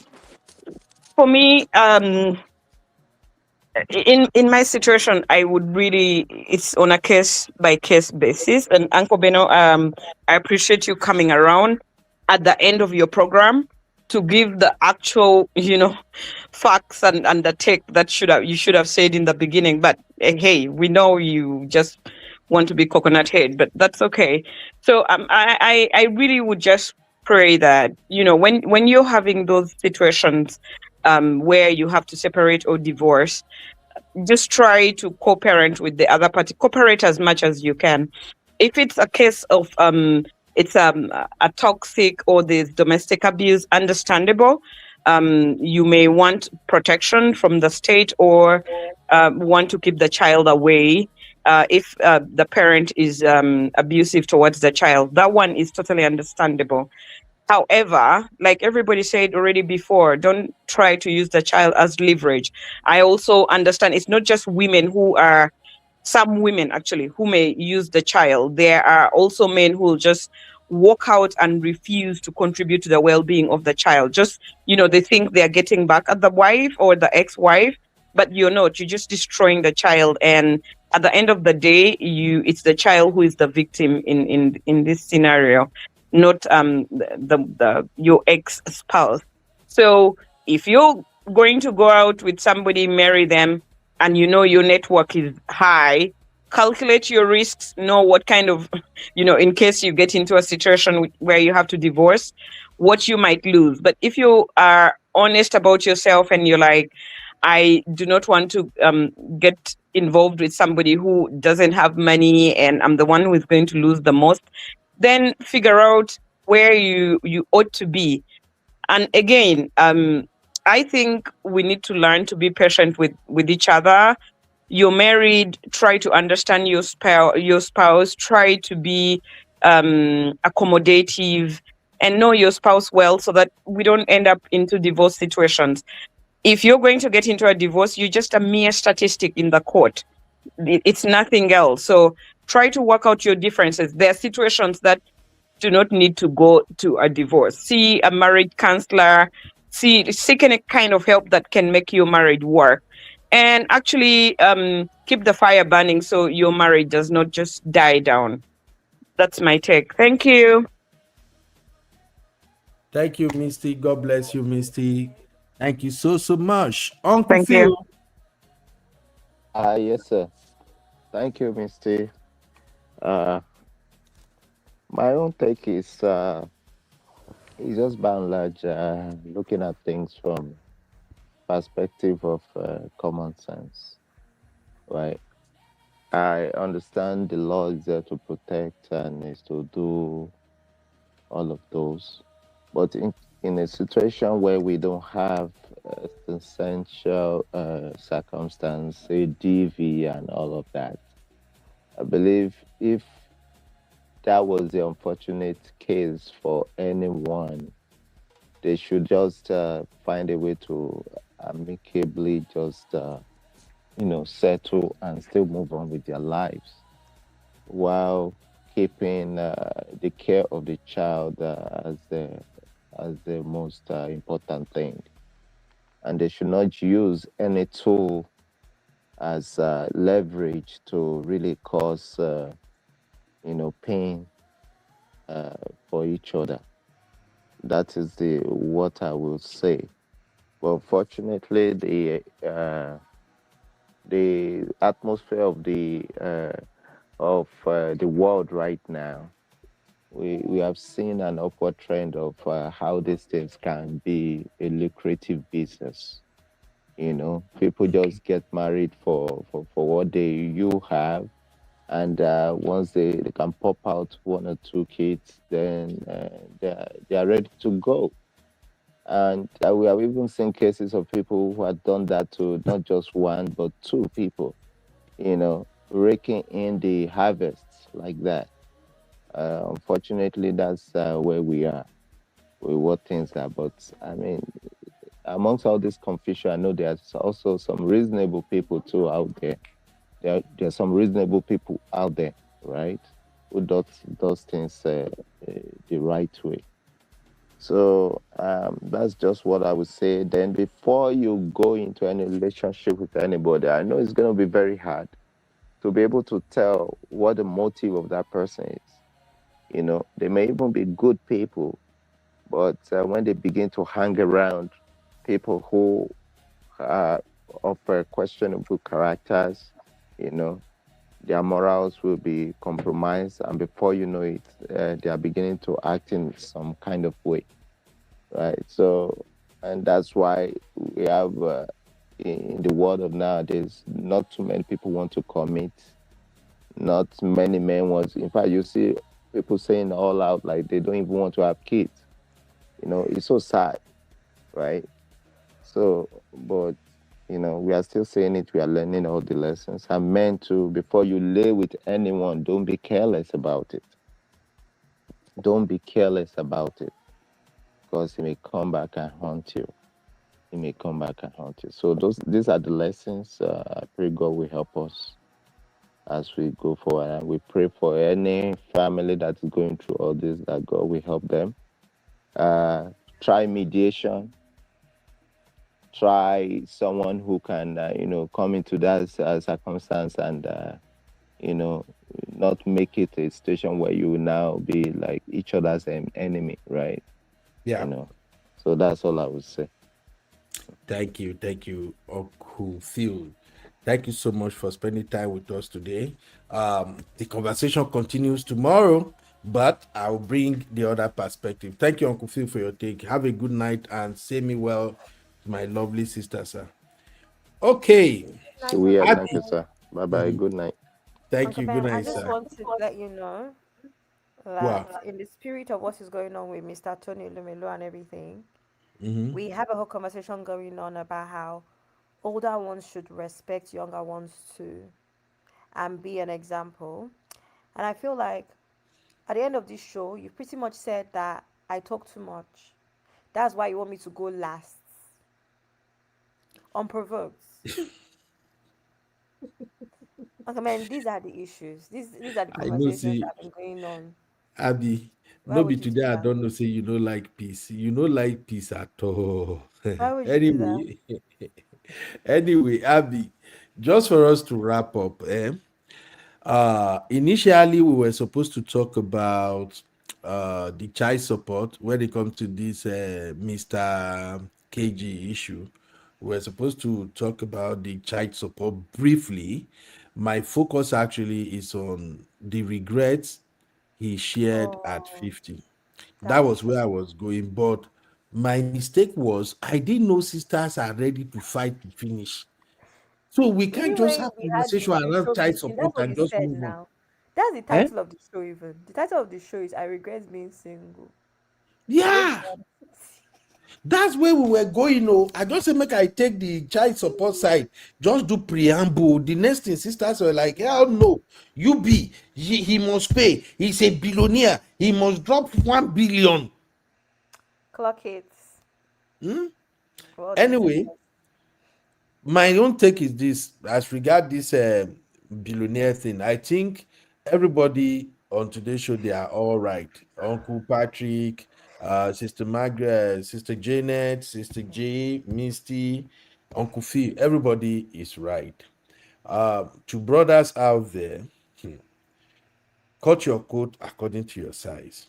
I think Misty put it perfectly well. If you know you are a rich guy and you are messing with ladies that they can't even fend for themselves in the first place, Mm-hmm. just know that if they have baby for you, people will hold you to the standard of life you are living. Yep. In case you were hearing talk about lifestyle, that's what they are saying. So if you know you are driving Lamborghini, you are driving Ferrari, you are Casey Luxury, you are showing money here and there, and you go have baby with a lady, it doesn't matter where the lady comes from. If the lady like make it come from which place they poor pass for Nigeria, where fit take do example. I want my fine Hmm. fight again. Yeah, I want fine Hey, fight Uncle again. Ben. If we Uncle go Ben, to just leave it. Umahia, Hey, down whoa. Umahia, eh? Or if we go down Agbo, there is a village after Agbo. Uncle Ben, no, don't use Delta State. Let's not fight. Use another state. Or Don't if use the my if the lady come from Etiosa in Lagos, Etiosa, or Badagry, Agemu, it doesn't matter where the lady comes from. If you lay with her and you have a baby with her, and you are living jet lifestyle, you have to mm-hmm. give the baby the jet lifestyle standard. So all the pushback that I was doing, I would just want to press the neck of sisters. Oh my So god. hear me out. Your child deserve the same lifestyle you're having. So in other words, bear it in mind. If you're gonna make provision for your child, whether boy or girl living with their mom, you have to provide according to what you will provide if that child is living under your roof. So that is why I always advise men only lay with a woman you know you can walk down the aisle with. Don't take risk. Don't say, oh, conji hold me, make I just do it. You see that make I just do it. If it turn to baby. And when it turn to baby, if you Now be like, doing yeah, if you like, cry from now till tomorrow. It won't change anything. Look at your Monina Wata and Kenya baby mama. oh my god. Yeah. They did the same level. Abby, I don't know if you get what I'm saying. Yeah, Are they on true. the Just same because level? nope, They are not on the same they're level. not. They're not. But that baby, Monina what number? Abi when it be name? Monina water they run for DNA because you know say that pikin na him. That's why they run for DNA. Monina water need to provide the standard of living where he mean they live. You need to provide them for that child. So please, Hmm. as a man, stop laying with women you can't spend the rest of your life with. Stop laying with women that, in case when you guys separate, you will start feeling like, oh, this amount of money I'm giving her is too much. Exactly. You're not Sisters don't kind. wise, oh. Our sisters, they don't wise now. They don't tear eye, reach back, oh. Gone are those days when you go give them let the bump picking, you go they do condu. If you not get money, maybe they will just leave you, say, maybe you carry your craze, they go. But if you get money and you have reputation, you have something to lose. If they follow you bomber to bomber, what you will end up paying, you go they give you sleepless night too, even though you are a millionaire or billionaire. Because you can imagine, Abby, imagine a woman is getting paid, even in a place like Nigeria, imagine a woman is getting paid up to 150 million naira a year Hmm. for one child. That billionaire, where go they give a child, well, a woman, because you know go say na pikin they give money again, go say na the woman they give money. That guy, Yeah. you know go see the woman as a friend, or you go say I'm as enemy. So please, guys, you got to be careful. I try to fight for you people. I make my point. I said, look, these women, 300,000 should be enough. But you see, even Abby, everybody want. Now from there, everybody even pull their dagger today. Say, wait till this guy they talk. Yeah. But Abby, in reality, that is how a lot of men think. Oh. They will Yeah, just like look I at said, it Uncle as how Ben, it's much you because get. they don't like the women anymore. It's not about the child, and that's be my point. My Yeah. point is, if this woman was in your house, you still loved her, it would not be a big deal. And that's why Cece always says something. There's something that Cece says about how sometimes, how does she say, the way a man loves a child is based off of how much he loves the woman in a lot of Yeah. situations. Unfortunately, we have to be very honest. A lot of men don't love their children as much as they should if they don't love the woman anymore. And that's At just the all. truth. Yeah. And it's So sad. tomorrow, tomorrow is not Sunday school weekend, though. Sunday school It's weekend is not next Sunday week, right? school. Okay. Um, So well, I think Uncle Patrick is taking his time as the spirit leads, so we don't have Sunday school okay. anyway. Okay. So tomorrow, when we come back, we want to talk about this singleness. What age should a man actually married? I also want us to talk about these women Uncle Ben, that what age should a man marry? Just one line answer. I think anything from 32 you To should be when? married. Between 32 to 35, if worst, maybe 36. That 36 self, What? oh hard, you should be Uh, married. Yeah. For me, if you are 35 going 40, 45, you are not married, you are already a walking red flag. 35? Yes, from 35 to 45, you are not married, you are Uncle Ben, already a 35, walking red 35 flag. is young, oh, these days. 35 is not young, Gabby. With the A way everybody guy, is working hard and a, doing the most, 35 is young. Abby, any man that doesn't know where he's headed at age 35 is a loser. But I know say this headed, one will vex them now. Uncle Ben, headed, is it by marriage? What if he has Eh? good? Is it by marriage that's why he's headed somewhere? What if he has really good stuff going on for himself, business wise and stuff? Abby, here it is. If you are a guy, you have something good going on for you. You should have a long-time relationship that is also growing on the side. Yes. By age 30 as a man, They will drag you if you don't tomorrow. have a relationship that you and the lady are already working hand in hand, you just know that you are both waiting for something. But You Uncle are Ben, you already know a that these failure. In days, my own book, oh, you are a failure by 35. Uncle Ben, but you know You that these need days dating is a lot harder and stuff. dating. Yeah, Dating unfortunately. is dating is not hard. I think dating is hard because people don't know exactly what they want. Happy we've had this conversation on multiple occasions now, and Yeah, my take but has some of always this been story. as a man, you should first of all, in fact, from age 28, if you really have a good mentor, you have a good mentor that can really mentor you in this thing called relationship. As a young man, by age 28, you should be engaging in what I call intentional dating. That's what I tell young folks. If by 28 you've not started intentional dating, you will end up being 40 without a woman. And you will be regretting the way our brother here is regretting now. Do you see that everybody knows that this our brother, he get money, he's successful? Why is he getting it wrong with women? It is because when he was supposed to be intentional at age 28 going to 35, he Uncle probably Ben, have you believed, don't seen worry, when I have money, I can get any woman at any time. Uncle Ben, between me and you, Mhm. all the videos that you've seen about, with this guy, right? Do you not see why he could be single? This guy looks like he has anger issues and so many issues. I'm so sorry. Every time I see a video of him, it's very uncomfortable. You ready? I'm just saying. What All do you right, feel?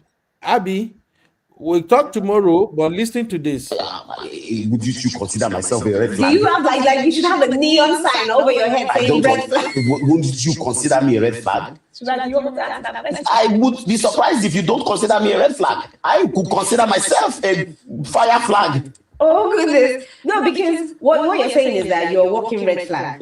Not only are you single, you're married, but at the same time, within like Nigerian culture, you're still very desirable. Who said? You are still considered as very See, desirable. let's be frank and realistic with ourselves.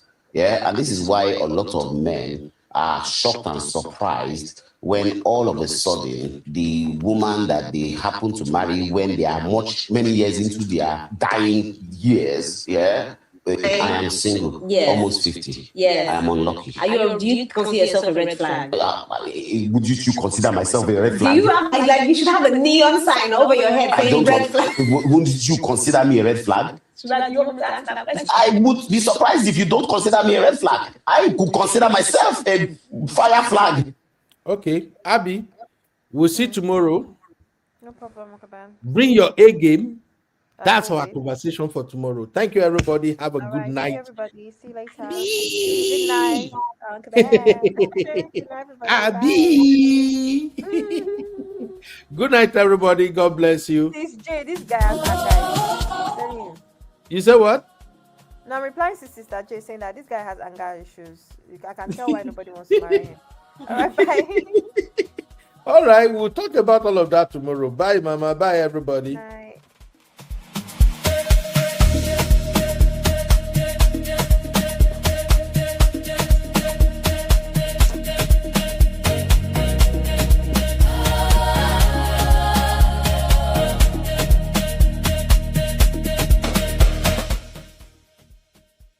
Welcome to UB Reactions, the place where we keep it real.